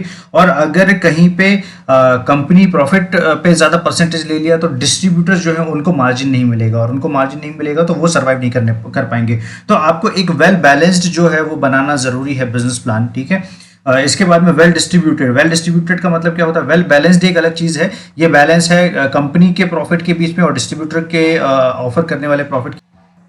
तो वेल डिस्ट्रीब्यूटेड होने का मतलब है कि कंपनी में जितनी भी रैंक जितने भी लेवल्स बनाए जा रहे हैं उसमें बहुत अच्छे से जो है वो उसका डिस्ट्रीब्यूशन हो। किसी भी तरीके से वो ये ना लगे कि किस पर्टिकुलर एक सेगमेंट को ज़्यादा वेटेज दिया जा रहा है या अनइवन डिस्ट्रीब्यूशन जो है वो फॉलो किया जा रहा है। ठीक है, इसके बाद में अगला पॉइंट है can easily create compounding effect, जो कि मैंने आपको बताया कि टीम ग्रोथ जो है तभी पॉसिबल हो पाएगी जब वो एक अच्छा कंपाउंडिंग इफेक्ट वो जो प्लान है वो क्रिएट कर पा रहा है। अगर वो प्लान अच्छा इफेक्ट अगर क्रिएट नहीं कर पा रहा है, कंपाउंडिंग इफेक्ट क्रिएट नहीं कर पा रहा है, तो कंपनी की ग्रोथ पे भी सवाल उठ सकते हैं और डिस्ट्रीब्यूटर डेफिनेटली ग्रोथ नहीं करेंगे। ठीक है, जीरो कंडीशनल प्लान, ये बहुत ज़्यादा ज़रूरी है, क्योंकि मैंने देखा है मैक्सिमम जो कंपनीज होती हैं, मैक्सिमम कंपनी जैसे ही स्टार्ट करती हैं तो वो इतनी सारी कंडीशंस लगा देती हैं कि डिस्ट्रीब्यूटर उन्हें अचीव ही नहीं कर पाते। जो नेटवर्क मार्केटिंग में इस वीडियो को पहली बार देख रहे हैं और जो नेटवर्क मार्केटिंग में अपना करियर बनाने का प्लान कर रहे हैं, आपको समझना होगा कि अगर कंपनी ने बहुत सारी कंडीशन लगा दी हैं कि ये होने पर ये होगा, ये होने पर ये होगा, इस तरीके से, जैसे हम लोग एक कॉमन कंडीशन की बात करें तो मैंने नीचे लिखे भी हैं कि मैंडेटरी मंथली परचेस कर दिया जाता है, साइट मेंटेनेंस के नाम पे जो है वो लिया जाता है, पीवी लैप्सिंग वाली बात जो है वो की जाती है, ठीक है। तो ऐसी बहुत सारी कंडीशंस होती हैं, और एक बल्क परचेस को प्रमोट करने के लिए भी, क्योंकि कंपनी को एट द एंड अपने प्रॉफिट से, अपनी ग्रोथ से मतलब होता है, और नेटवर्क मार्केटिंग इस तरीके से काम नहीं करता है। नेटवर्क मार्केटिंग में डिस्ट्रीब्यूटर की ग्रोथ होना बहुत ज़्यादा ज़रूरी है कंपनी की ग्रोथ के साथ में। अगर कंपनी की ग्रोथ नहीं हो रही है और कंपनी सिर्फ अगर रेवेन्यू कमा रही है तो डिस्ट्रीब्यूटर, और नहीं कमा रहे हैं तो एक टाइम के बाद में डिस्ट्रीब्यूटर्स जो है उस कंपनी को छोड़ के जाएंगे। और अगर डिस्ट्रीब्यूटर्स कमा रहे हैं और कंपनी नहीं कमा रही है तो सेम प्रॉब्लम होगा कंपनी को कि कंपनी सर्वाइव नहीं कर पाएगी, कंपनी बैंकरप्ट हो जाएगी, ठीक है। तो आई होप आपको ये सारे पॉइंट जो मैं आपको समझाने की कोशिश कर रहा हूँ ये समझ में आए हूँ। और जैसे कि मैंने आपको बताया, बिजनेस प्लान का बहुत स्मार्ट बिजनेस प्लान बनाना बहुत ज़्यादा ज़रूरी है, और ऐसे बिजनेस प्लान को आपको समझना बहुत ज़्यादा ज़रूरी है, क्योंकि कंपनी तो, हर कंपनी ये दावा करती है, हर कंपनी ये बोलती है कि हमारा प्लान सबसे बेस्ट है। आपको बेस्ट प्लान की तरफ नहीं भागना है, आपको वेल बैलेंस्ड प्लान की तरफ की भागना है। ध्यान रखें उस चीज़ का, ठीक है। बेस्ट प्लान में तो ऐसा हो सकता है कि काफ़ी कंपनीज को मैंने देखा हुआ, कंपनी बोलती है कि मैं 100 रुपये में 105 रुपये में भी बांटने वाली बात की है, ठीक है। आप कॉमन सेंस यूज कीजिए। अगर कोई कंपनी 100 रुपये में, हमारे जो रेगुलर बिजनेसेस है, हमारे जो ट्रेडिशनल बिजनेसेस है, उन बिजनेस में हमारा हाईली जो मार्जिन जाता है वो 15 से 20% तक जाता है, और सारे टैक्सेशन और सब चीज़ें कटने के बाद में 15% के आसपास में जो है नेट हमारे पास में बचता है, कि हम लोगों ने गवर्नमेंट टैक्स दे दिया, जीएसटी दे दिया, और जो भी सारी लीगल कंप्लाइंसेस है वो सारी कंप्लीट करने के बाद में। तो मुद्दा क्या है, मुद्दा ये है कि एक ट्रेडिशनल बिजनेस जब अगर इतना पैसा नहीं बना पा रहा है, इतना मार्जिन नहीं बना पा रहा है, तो एक डायरेक्ट सेलिंग कंपनी अगर आपको बहुत ज़्यादा हाई मार्जिन दे रही है तो आप उस कंपनी से पूछिए कि आप क्या बना रहे हैं, ठीक है। अगर कंपनी के पास में ही पैसा नहीं बच रहा है तो इट मीन्स वो टेम्पररी कंपनी है, वो ज़्यादा से ज़्यादा 10 महीने, 20 महीने, 5 महीने, 2 महीने में खत्म हो जाएगी कंपनी, या 2-3 साल में खत्म हो जाएगी, ठीक है। तो कभी इस लालच में ना आए, कभी इसलिए मैं वो मिसलीडिंग प्रमोशन की जो बात करूँ कि जो कंपनी ज़्यादा ऑफरिंग में भरोसा करती है, काफ़ी लोग डिस्ट्रीब्यूटर में, डायरेक्ट सेलिंग में मैंने देखा वो लोग पूछते हैं कि आपकी कंपनी इतने में इतना दे रही है। सर उससे कोई मतलब ही नहीं है। अगर आप सिस्टमैटिक समझ जाएंगे कि कंपनी जो कम ऑफर करके या वेल बैलेंस्ड ऑफर कर रही है, किसी भी कंपनी में कोई भी डायरेक्ट सेलिंग कंपनी जो है मैक्सिमम जो ऑफर कर सकती है वो ऑफर कर सकती है 30 से 35%, इससे ज़्यादा ऑफर नहीं कर सकती। 30 से 35% ऑफर करने के बाद में 35% भी अगर ऑफर करें तो उसके पास में बहुत बड़ा मार्केट साइज होना चाहिए, बहुत बड़ा एक डिस्ट्रीब्यूशन का नेटवर्क होना चाहिए, तो वो अपनी कॉस्ट कटिंग कर पाएगी, ठीक है। अगर कॉस्ट कटिंग नहीं कर पाएगी तो उसके कारण वो कंपनी बंद हो जाएगी, ठीक है। तो आप, आई होप आप आपको वो समझ में आ रहा है कि मैं बिजनेस प्लान का वेल बैलेंस्ड होना क्यों बताने की कोशिश कर रहा हूँ, ठीक है। ओके, तो अगला जो हमारा पॉइंट है, मैंने आपको 3-4 मेजर पॉइंट बताया। Universal education system. Universal education system बहुत ज़्यादा ज़रूरी है, क्योंकि दुनिया के किसी भी बिजनेस में या दुनिया की किसी भी इंडस्ट्री में सही एजुकेशन, सही ट्रेनिंग के बिना सक्सेस हासिल नहीं की जा सकती। डेफिनेटली आप डायरेक्ट सेलिंग में अगर आप अपने दम पे काम कर रहे हैं तो एक सही लेवल तक पहुंच सकते हैं, लेकिन अगर आपको लेट से उसका टॉप लेवल या टॉप 2-3 लेवल जो है अचीव करने हैं और वहां तक अपनी इनकम को लेके जानी है, जिसके कारण हम लोग एक्चुअल में डायरेक्ट सेलिंग इंडस्ट्री में आते हैं कि हम लोग कम से कम 15-20 लाख रुपए महीने के आसपास बना सकें। तो अगर आप ये माइंडसेट के साथ में आ रहे हैं तो उसके लिए आपका कंपनी का एक एजुकेशन सिस्टम होना जरूरी है, और कंपनी का एजुकेशन सिस्टम ग्लोबल होना जरूरी है, ग्लोबल और यूनिवर्सल होना जरूरी है। यूनिवर्सल होने के कारण ये हो जाएगा कि जो एजुकेशन यूएसए में मिल रहा है उस कंपनी के डिस्ट्रीब्यूटर को सिमिलर एजुकेशन जो है आपको इंडिया में मिलेगा उसी कंपनी के थ्रू, राइट। तो ये कब पॉसिबल हो पाएगा, जब एक यूनिवर्सल एजुकेशन सिस्टम प्लान किया हो। अगर जनरली डायरेक्ट सेलिंग कंपनीज में ऐसा नहीं होता है। प्रॉब्लम क्या होती है कि जब भी डायरेक्ट सेलिंग कंपनी स्टार्ट होती है तो लीडर के दम पे जो है वो चीज़ प्रमोट कर दी जाती है, और लीडर्स को बोला जाता है कि आप अपना खुद का एजुकेशन जो प्लान है उस चीज़ को प्रमोट करें, आप अपने डिस्ट्रीब्यूटर को सिखाएं और आगे बढ़ाएं, ठीक है। और उसके चक्कर में ये हो जाता है कि एक ही कंपनी में एक ही प्लान को बताने के हज़ारों और लाखों तरीके हो जाते हैं, और उसके चक्कर में एक यूनिफॉर्म जो एक चीज़ होती है वो मिसिंग होता है। मतलब एक समानता जो है वो एक समानता नहीं रहती है, ठीक है। और एक समानता ना होने के चक्कर में एक ही बिजनेस प्लान 100 तरीके का साउंड करता है अलग अलग, ठीक है। तो आई होप आपको यूनिवर्सल एजुकेशन सिस्टम का मतलब समझ में आया एक सही एजुकेशन के बिना ना नर्सरी कंप्लीट की जाती है, ना कॉलेज कंप्लीट किया जाता है, ना एक सही एजुकेशन के बिना आपको सही एजुकेशन सही ट्रेनिंग के बिना ना आपको एक सही जॉब मिल पाती है, राइट। तो बहुत ज़्यादा ज़रूरी है एजुकेशन सिस्टम का होना। एक समय था जब कंपनी में डायरेक्ट सेलिंग में सिर्फ जोड़ना मैटर करता था, आजकल वो चीज़ नहीं है। अब ये इंडस्ट्री बहुत प्रोफेशनल, बहुत मैच्योर हो गई है। बहुत सारे, पहले ऐसा था कि बहुत ज़्यादा अनएजुकेटेड और बहुत कम पढ़े लिखे लोग ही ज़्यादा इस इंडस्ट्री में आते थे, अभी ऐसा नहीं है। अभी जो बहुत ज़्यादा वेल एजुकेटेड लोग हैं वो लोग भी इसको एज ए करियर अपॉर्चुनिटी देखते हैं और long term direct selling industry में जो है काम करना चाहते हैं, ठीक है। अगला जो पार्ट है वो है फ्यूचर विजन। दुनिया में कोई भी बड़ी संस्था बिना फ्यूचर विजन के सिर्फ एक खोखला ढांचा है जो कभी भी गिर सकता है, ये मेरा मानना है, ठीक है। क्योंकि अगर कंपनी आने वाले 10 साल के बाद में नहीं देख पा रही है, तो वो नहीं देख पा रही है कि 10 साल आने के बाद में उस इंडस्ट्री में क्या चेंजेस आने वाले हैं, क्या बदलाव आने वाले हैं। एक बहुत अच्छी उदाहरण मैं आपको दूं तो नोकिया सबसे बड़ा उदाहरण है। नोकिया का अगर आप उदाहरण समझेंगे तो जिस टाइम पे स्मार्टफोन आना स्टार्ट हुए थे तो नोकिया का भरोसा यही था कि वो जो चला रहे हैं वो यूनिवर्सल है, और उस टाइम पे नोकिया के पास में टोटल मोबाइल मार्केट का बहुत बड़ा मेजर मार्केट जो है उसके पास में था, उसके साथ में था, ठीक है। और अचानक से जैसे ही एंड्रॉयड फोन्स आना स्टार्ट हुए, कस्टमर्स की डिमांड चेंज हो गई, कस्टमर की डिमांड चेंज हो गई तो वो पूरी इंडस्ट्री को खत्म कर दिया। और ये सेम चीज़ इसके साथ नहीं हुई है। इसके अलावा आप बहुत सारी चीज़ें देखेंगे। टैक्सी वाला जो पार्ट है उसको अभी ओला उबर ने कैप्चर कर लिया है, होटल्स वाला भाग है उनको जोमेटो ने कैप्चर कर लिया है। तो टेक्नोलॉजी को भी अपग्रेड किया है, विजन को भी अपग्रेड किया है, लोगों के लिए बहुत ज़्यादा चीज़ें आसान बनाई हैं। तो ये सब जो पार्ट है ये है फ्यूचर विजन का। एक फाउंडर या उसका जो मैनेजमेंट है वो फ्यूचर विजन देखना चाहिए, उसको समझना चाहिए कि आने वाले समय में क्या बदलाव आ सकते हैं उस इंडस्ट्री में। अगर वो देख रहा है और वो समझा पा रहा है, और इसको समझने का सबसे अच्छा तरीका है क्योंकि वो डुप्लीकेशन किसका है एट द एंड, वो डुप्लीकेशन है लीडर का, ठीक है। तो अगर आप एक लीडर से भी बात करते हैं और अगर आपको लीडर की बातों में ये साउंड नहीं हो रहा है, फ्यूचर विजन कंपनी के समझ में नहीं आ रहे हैं, तो डेफिनेट सी बात है उस कंपनी को चूज मत कीजिए, ठीक है। अगला हमारा पॉइंट है टेक्नोलॉजी 2020 और कोरोना और लॉकडाउन में हर बिजनेस को टेक्नोलॉजी का उपयोग करने पे मजबूर कर दिया है। 2020 के बाद में कोई भी बिजनेस बिना टेक्नोलॉजी के ग्लोबल नहीं हो पाएगा। और मैं इसका सबसे बड़ा उदाहरण दे रहा हूं। अगर आप फ्री चार्ज के फाउंडर को जानते हो, जो अभी रिसेंटली उन्होंने एक एप्लीकेशन लॉन्च किया है क्रेड के नाम से, जो क्रेडिट कार्ड का पेमेंट करने के लिए एक एप्लीकेशन क्रिएट किया हुआ है, उनका रिसेंट स्टेटमेंट है कि आज के बाद जो भी कंपनी नॉन टेक्निकल थी या नहीं थी, तो उनके लिए कोई ना कोई उनका एक भाग जो है वो टेक्निकल होना जरूरी है। तो टेक्नोलॉजी जो है काम आसान कर देती है, ठीक है। और जो कंपनी जो बहुत पुराने तरीके से जो कंपनी काम करते आ रही है और वो टेक्नोलॉजी अडॉप्ट नहीं कर पा रही है, तो इन फ्यूचर उसको बहुत ज़्यादा प्रॉब्लम होने वाली है, ठीक है। और टेक्नोलॉजी क्या हो जाता है, टेक्नोलॉजी स्केल करने में आसान कर देती है चीज़ें, टेक्नोलॉजी चीज़ों को ऑटोमेट करने में आसान कर देती है, ठीक है। टेक्नोलॉजी बहुत ज़्यादा ऑटोमेट कर देती है, प्रोसेस को ऑटोमेट कर देती है। और टेक्नोलॉजी की यूज़ से आप ये बोल सकते हैं कि सारे बड़े से बड़े काम जो हैं बहुत आसान हो जाते हैं। चाहे आप जैसे डायरेक्ट सेलिंग में रजिस्ट्रेशन की बात करें, चाहे आप वेरिफिकेशन की बात करें, मेंबर वेरिफिकेशन की बात करें, या कोई भी ऐसी चीज़ें। तो टेक्नोलॉजी के चक्कर में मैन पावर कम होता है। मैन पावर कम होता है तो मैन पावर की कॉस्टिंग कम हो जाएगी, तो कंपनी को अलग से उस चीज़ के लिए पैसा लगा, क्योंकि वन टाइम अगर उसको पैसा लगा के इस चीज़ को ऑटोमेट कर दिया जाए तो वो ज़्यादा आसान चीज़ है उसकी जगह पे एक मैन पावर रख के उसको मंथली सैलरी देने से अच्छा, ठीक है।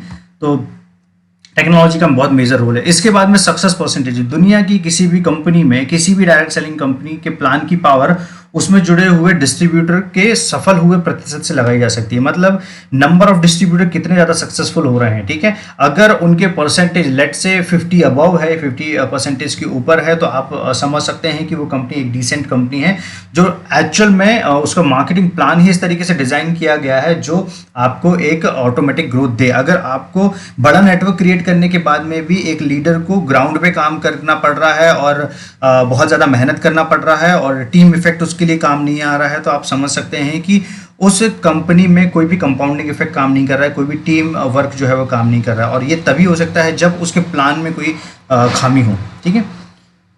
इसके बाद में कंपनी का ग्लोबल एग्जिस्टेंस बहुत ज़्यादा मैटर करता है कि आजकल डायरेक्ट सेलिंग कंपनी में क्या हो गया है कि अब कंपनी ग्लोबल होना बहुत ज़्यादा एक प्राइमरी चीज़ हो गई है, ठीक है। कंपनी ग्लोबल होना बहुत ज़्यादा प्राइमरी चीज़ होगी, क्योंकि डिस्ट्रीब्यूटर भी अब सिर्फ इंडिया के मार्केट में काम नहीं करना चाहता। डिस्ट्रीब्यूटर भी चाहता है कि भारत के साथ में पूरा ग्लोबल मार्केट जो है उसमें उसको बिजनेस करने की अपॉर्चुनिटी मिले, चाहे जितनी भी कंट्रीज में कंपनी हो।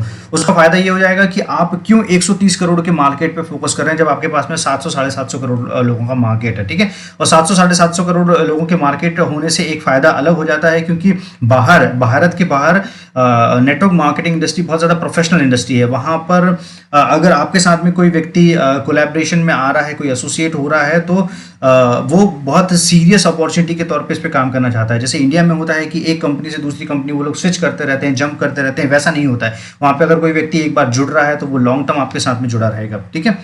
तो कंपनी का ग्लोबल एग्जिस्टेंस होना जरूरी है। और बहुत सारी कंपनी जो ये दावा करती हैं कि हमारी जो है, हम बांग्लादेश में हैं, हम लोग भूटान में हैं, हम लोग ये पर्टिकुलर कंट्रीज में हैं, तो मैं उनको बताना चाहूँगा कि ग्लोबल होने का मतलब है यूएसए में अपना एग्जिस्टेंस बनाना। सबसे पहले यूएसए में बनाना, बाकी कंट्रीज तो डेफिनेटली आप बाद में कर सकते हो। क्यों?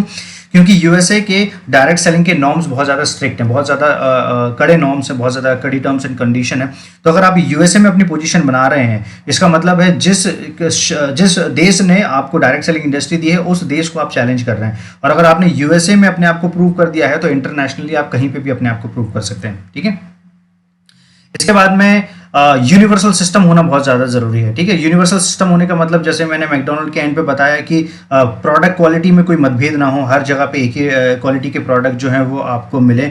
इसके बाद में एक ही एजुकेशन सिस्टम फॉलो हो, एक ही सर्वर हो, एक ही ग्लोबल आईडी हो, ग्लोबल लीडरशिप को रिप्रेजेंट करने का आपको मौका मिले, एक ग्लोबल रिकॉग्निशन हो। तो ये यूनिवर्सल सिस्टम बनाना बहुत ज़्यादा ज़रूरी है, ताकि एक लीडर को, एक डिस्ट्रीब्यूटर को सही पहचान जो है वो दिलाई जा सके, ठीक है।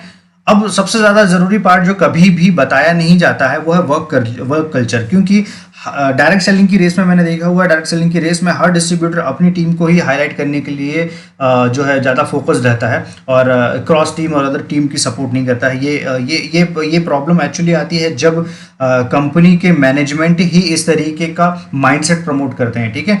और जैसे आप जाएंगे, जब आप कोई एक पर्टिकुलर कंपनी में अगर आप काम करते हैं तो आप देखेंगे कि जहाँ पे हम लोग बैठते हैं, जो भी वर्क कल्चर, हमारा जो वर्क स्टेशन होता है, तो वहाँ पे हम लोग अपने सारे कॉलीग की बहुत ज़्यादा हेल्प करते हैं, एक दूसरे की हेल्प करते हैं। सिमिलर कल्चर जो है वो डायरेक्ट सेलिंग इंडस्ट्री में आना चाहिए, और इनफैक्ट आना लगा है।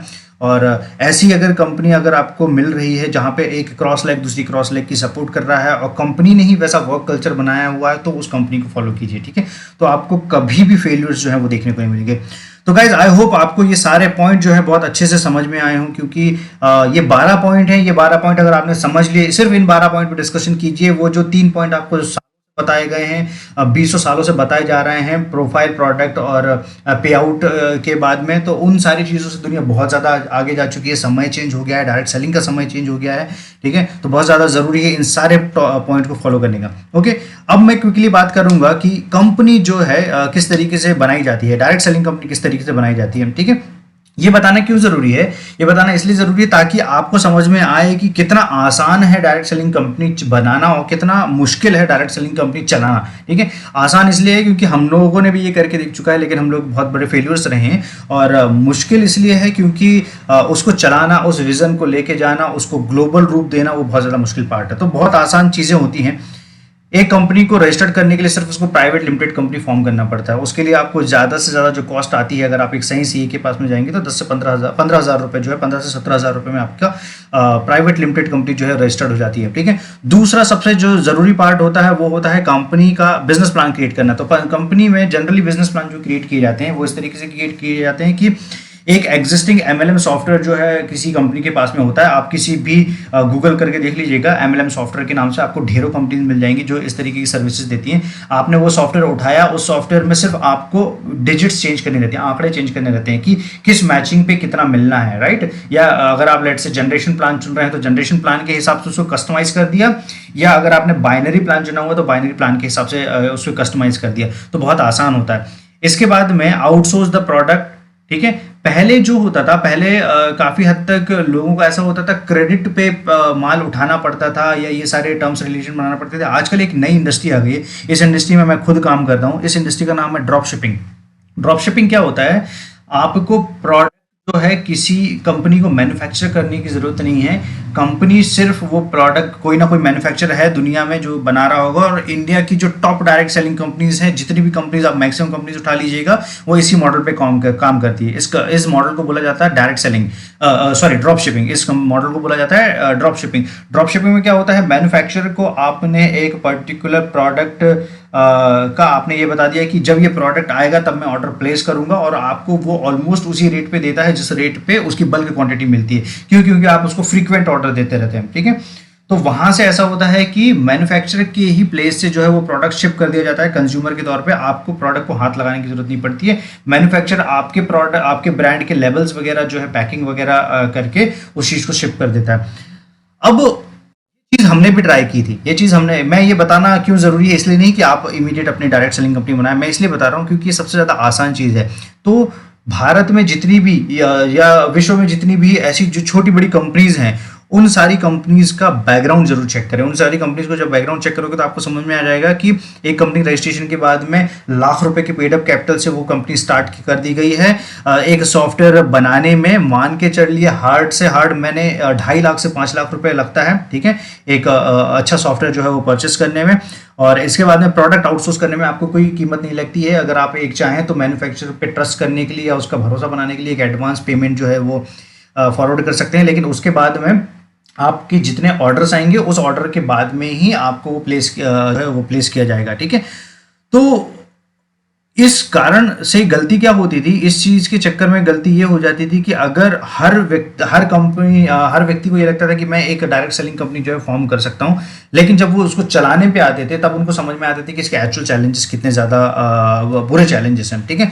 और जैसे ही उन चैलेंजेस में आते थे तब उनको सर्वाइव करना मुश्किल होता था और उनको कंपनी जो है कंप्लीट शट डाउन करनी पड़ती थी, ठीक है। तो ये बहुत कॉमन मेथड है, और ये मैं आपको इसलिए समझाना चाह रहा हूं ताकि आप ये समझ सकें कि ऐसी जो भी छुटमुट कंपनीज हैं, जो भी चिल्लर कंपनीज मार्केट में चल रही हैं, वो सारी कंपनीज मैक्सिमम 99% कंपनीज इसी तरीके से बनी है। एक कोई लीडर जो एक अच्छा ये बन गया है, एक लीडर, एक अच्छा डिस्ट्रीब्यूटर जो है एक अच्छा लीडर बन के एक अच्छा पैसा बना लिया है, उसने अपनी डायरेक्ट सेलिंग कंपनी स्टार्ट कर दी है, और एक लोकल रीजन में वो काम कर रहे हैं। कोई एक पर्टिकुलर स्टेट में काम कर रहा है, कोई पर्टिकुलर सिटी में काम कर रहा है, उन्होंने छोटी बड़ी स्कीम्स बनाई हुई है। हायर मार्जिन देना कोई बहुत बड़ा चैलेंज नहीं है, क्योंकि इतना कोई दिमाग लगाता नहीं है, उसको वेल बैलेंस्ड बनाता नहीं है, ठीक है। और प्रोडक्ट आउटसोर्स करना, अगर आप इंडिया मार्ट पे जाएंगे, ट्रेड इंडिया पे जाएंगे, तो हजारों मैन्युफैक्चरर मिल जाएंगे जो अलग अलग टाइप के प्रोडक्ट्स बनाते थे। हम लोगों ने भी एफएमसीजी से लेकर सारे प्रोडक्ट रेंज स्टार्ट करी थी 2010 में, बट चैलेंजेस ये हो जाता था कि बहुत सारी दिक्कतें आती थी। कभी इन्वेंट्री खत्म हो जाती थी, कभी सप्लाई चेन टूट जाती थी, कभी कुछ और दिक्कतें आती थी, ठीक है। तो अब मैक्सिमम कंपनी जो डूब क्यों जाती है, मैं उसके फटाकने से आपको बहुत तेजी से जो है आपको 12 रीजन बता देता हूँ। सबसे पहला कारण होता है उसका पुअर विजन, जो मैंने आपको पहले ही बताया, क्योंकि कंपनी अगर बात का नहीं सोच पा रही है तो वो कंपनी डूबेगी, ठीक है। पुअर लीडरशिप, कंपनी में अगर जो फाउंडिंग टीम है या जो मैनेजमेंट टीम है उसमें अगर लीडरशिप क्वालिटी नहीं है तो उस कंपनी के फ्यूचर में चलने के चांसेस नहीं है। पुअर मैनेजमेंट, कंपनी में अगर लेट से लीडरशिप क्वालिटी है और मैनेजमेंट नहीं संभाल पा रही है तो आपको बाहर बहुत अच्छा दिखेगा, जो डिस्ट्रीब्यूटर एंड पे सारा कुछ अच्छा हो रहा है, बट इंटरनल बहुत सारे इश्यूज हो सकते हैं, ठीक है। पुअर ऑपरेशंस होने का मतलब क्या है कि प्रोडक्ट की डिलीवरी, वो जो सप्लाई चेन बनी हुई है, जो बैक एंड पे जितनी भी चीजें हो रही हैं, जो ऑपरेशंस हो रहे हैं प्रोडक्ट के, उनमें कोई गलती नहीं होनी चाहिए, वो बहुत स्मूथली रन होने चाहिए, ठीक है।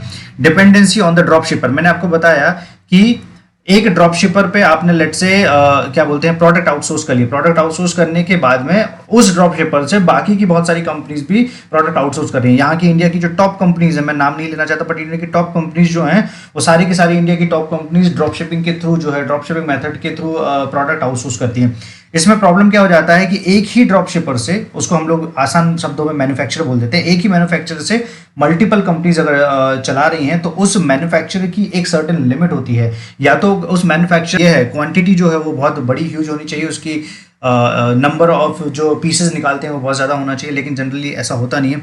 और उसके चक्कर में जो प्रॉब्लम होती है वो होती है कि जैसे ही डिस्ट्रीब्यूटर्स के ऑर्डर आना स्टार्ट होते हैं तो कभी कभी सप्लाई वो नहीं, तो उसके चक्कर में ट्रस्ट इश्यूज पैदा होने लगते हैं, ठीक है। Offering very high margin to the distributor, सबसे मेजर रीजन जो कंपनी के फेल होने का होता है वो ये होता है कि बहुत ज्यादा हाई मार्जिन आप डिस्ट्रीब्यूटर को ऑफर कर देते हो। बता देते हैं कि 100 रुपए का आप प्रोडक्ट बेचो 105 रुपए मिल जाएगा, 100 रुपए का बेचो 95 रुपए मिल जाएगा, 100 रुपए का बेचिए और आपको 90 रुपए मिल जाएगा, 70 रुपए मिल जाएगा। एग्जैक्ट बिल्कुल गलत है, ये कॉन्सेप्ट ही गलत है। हो ही नहीं सकता। बिजनेस में हायर मार्जिन पे भी आप जाओगे, बड़ी से बड़ी जो इंडस्ट्री बनाती हैं वो एक सर्टेन मार्जिन बनाती हैं।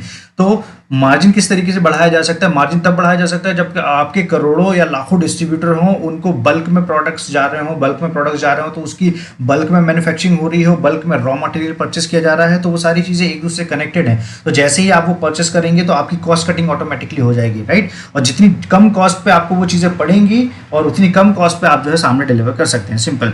इन्वेंट्री स्टोरेज, मैंने आपको बताया है कि ड्रॉप शिपर के पास में या जो डायरेक्ट सेलिंग कंपनी है उनके पास में इन्वेंट्री का बहुत ज़्यादा शॉर्टेज हो जाता है। स्टोरेज बोल रहा हूँ, सॉरी, शॉर्टेज, ठीक है।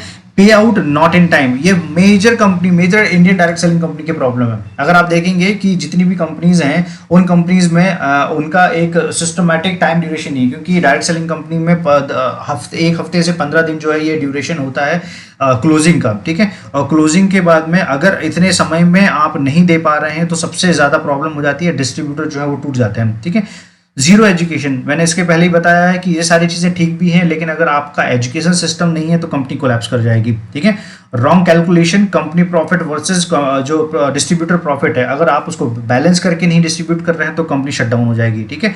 फंड की बैकिंग, इमरजेंसी फंड की बैकिंग हमेशा होनी चाहिए कंपनी के पास में। मान लीजिए कि लोग जनरली स्टार्ट क्या करते हैं कि मेरे पास में लेट से 20 लाख रुपए हैं, तो 20 लाख रुपए में मैंने पूरा अपना संभाल लिया कि इतना मार्केटिंग में लगेगा, इतना ये लगेगा, और मैंने पूरा 20 लाख जो है वो इन सारी चीज़ों के ऑपरेशंस में खर्च कर दिया। अब मेरे पास में कोई एक्स्ट्रा डिमांड आ रही है या कोई इमरजेंसी आ रही है तो मेरे पास में कोई बैकअप फंड नहीं है, और बैकअप फंड नहीं है तो कंपनी जाहिर सी बात है डिमांड पूरी नहीं कर पाएगी, ठीक है। इसके बाद में प्रमोटिंग, सीएस प्रमोट करते हैं, मैंने देखा है बहुत ज़्यादा जो डायरेक्ट सेलिंग कंपनी है। डायरेक्ट सेलिंग कंपनी में थोक में खरीद के स्टोर करके दुकानदारी करना वो एक अलग चीज़ है, ठीक है। वो डायरेक्ट सेलिंग है ही नहीं, मैं तो क्लियरली उस चीज़ को मना करता हूँ। और ऊपर से अगर आप सेल्स कर रहे हैं, डोर टू डोर सेल्स कर रहे हैं, एक एक प्रोडक्ट को सेल्स कर रहे हैं, तो वो भी डायरेक्ट सेलिंग नहीं है। डायरेक्ट सेलिंग का मतलब है एक नेटवर्क क्रिएट करें, एक ग्रुप आपके नीचे होना ही होना चाहिए। वो नेटवर्क जब परचेस करेगा, वो जो नेटवर्क डिस्ट्रीब्यूटर के थ्रू डिस्ट्रीब्यूटर ऐड करेगा या कस्टमर सेल्स करेगा, जब उनकी बल्क परचेज होगी तब आपको जो फायदा मिलेगा वो मार्जिन जो है वो डायरेक्ट सेलिंग का मार्जिन और नेटवर्क मार्केटिंग है। इसके बाद में अनएथिकल ऑफरिंग, क्योंकि अनएथिकल ऑफरिंग में टेम्पररी चीज़ें बहुत अच्छी लगती हैं, लगता है कि ये कंपनी बहुत ज़्यादा मार्जिन दे रही है, बहुत अच्छा परसेंटेज दे रही है, टॉप पोजीशन दे रही है, और कुछ और जो दूसरे तरीके होते हैं। बट जैसे ही अगर आप उसको लॉन्ग टर्म में देखते हैं, अगर आप उसको 1 साल के बाद में देखेंगे तो वो सारा पिछला स्ट्रक्चर है। मतलब सीधी सी बात है कि कंपनी में अगर करप्शन चल रहा है तो सर्वाइव कैसे किया जाएगा, ठीक है। तो आई होप आपको ये समझ में आया हो। ये सारे रीजन है, ये 12 मेजर रीजन है जिसके कारण बड़ी से बड़ी जो कंपनी है और जो कंपनी दावे करती है बड़ी से बड़ी कंपनी कि हम लोग ऐसा कर देंगे वैसा कर देंगे, वो नहीं हो पाता है, उसका ये मेजर कारण है, ठीक है। ओके, अब हम लोग आते हैं कि एटमी के चुनने के 12 कारण। क्योंकि मैं ये सारी चीज़ें एक ही इसमें कवर इसलिए कर चाहता था क्योंकि अगर मैं इसको एक ही प्रेजेंटेशन में नहीं रखूंगा तो ये पूरी चीज़ें टूट जाएंगी, और आप पिछला अगर आपने चीज़ें फॉलो नहीं की होंगी तो आप अगली चीज़ें समझ नहीं पाएंगे। तो जिन 12 चीज़ों पे हम लोगों ने बात की, उन 12 पॉइंट पे मैं क्विकली बता देता हूँ। एटमी के एथिक्स का सबसे बड़ा एग्जांपल है रिसेंटली अभी एटमी के सर्टेन कुछ रूल्स जो है इंडियन कुछ डिस्ट्रीब्यूटर ने ब्रेक किए। कंपनी ने क्विकली डिसीजन ली और इमीडिएट उनकी आईडी ब्लॉक की प्री लॉन्चिंग फेज पे, ठीक है। इसके अलावा भी रिसेंटली फिलिपींस आईडीज जो है वो ब्लॉक की गई हैं, और वो रनिंग आईडीज थी जो जिसपे डिस्ट्रीब्यूटर अच्छा खासा इनकम जनरेट कर रहे थे, और क्योंकि गलत तरीके से अनएथिकल वे में कंपनी को प्रमोट किया जा रहा था, ठीक है। तो एथिक्स बहुत ज़्यादा ज़रूरी है, किसी भी कंपनी के एथिक्स बहुत ज़्यादा ज़रूरी है प्रोफेशनलिज्म में, ठीक है। तो कंपनी का तरीका बहुत आसान है कि जैसे ही आपको ये समझ में आ जाए, जैसे ही उनके एक सर्टेन रूल ब्रेक हो रहे हैं, उन्होंने अपनी एक रूल गाइड निकाली हुई है, उस रूल गाइड पे कुछ सर्टेन चीज़ें बताई हुई है एटमी ने, अगर आप जैसे ही ब्रेक करेंगे आपको कंप्लीटली जो है ब्लॉक कर दिया जाएगा विदाउट एक सर्टेन नोटिस देने के बाद में, ठीक है। दूसरी चीज़ है कंपनी प्रोफाइल। मैं एक ही लाइन बोलता हूँ एटमी की कंपनी प्रोफाइल को समझाने के लिए कि जिस दिन पे कंपनी स्टार्ट हुई थी, कंपनी का फर्स्ट डे, उस दिन भी कंपनी का बैकग्राउंड केरी जो वर्ल्ड की सेकंड सबसे बड़ी रिसर्च इंस्टीट्यूट है और कोलमार जो वर्ल्ड का सबसे बड़ा एक मैन्युफैक्चरिंग हब है, इन दो कंपनी का प्रोफाइल जुड़ा हुआ था, ठीक है। तो कंपनी के फर्स्ट डे पे भी कंपनी का प्रोफाइल 160 साल पुराना था, ठीक है। 100 साल एक ऑर्गेनाइजेशन का और 60 साल दूसरे ऑर्गेनाइजेशन का। तो इस तरीके से आप समझ सकते हैं कि कंपनी का प्रोफाइल जब फर्स्ट डे भी स्टार्ट हुआ था वो बहुत ज़्यादा पुराना था। इसके अलावा कंपनी के प्रोफाइल में हज़ारों और चीज़ें हैं, वो डिटेल मैंने उसके लिए एक वीडियो बनाया है, आप वो देख सकते हैं। कंपनी के फाउंडर और एक्सपीरियंस, डायरेक्ट एटमी के जो फाउंडर है मिस्टर हेनगिल पार्क सर, तो हेनगिल पार्क सर के अगर आप एक्सपीरियंस देखेंगे तो उनको ह्यूज एक्सपीरियंस है नेटवर्क मार्केटिंग में।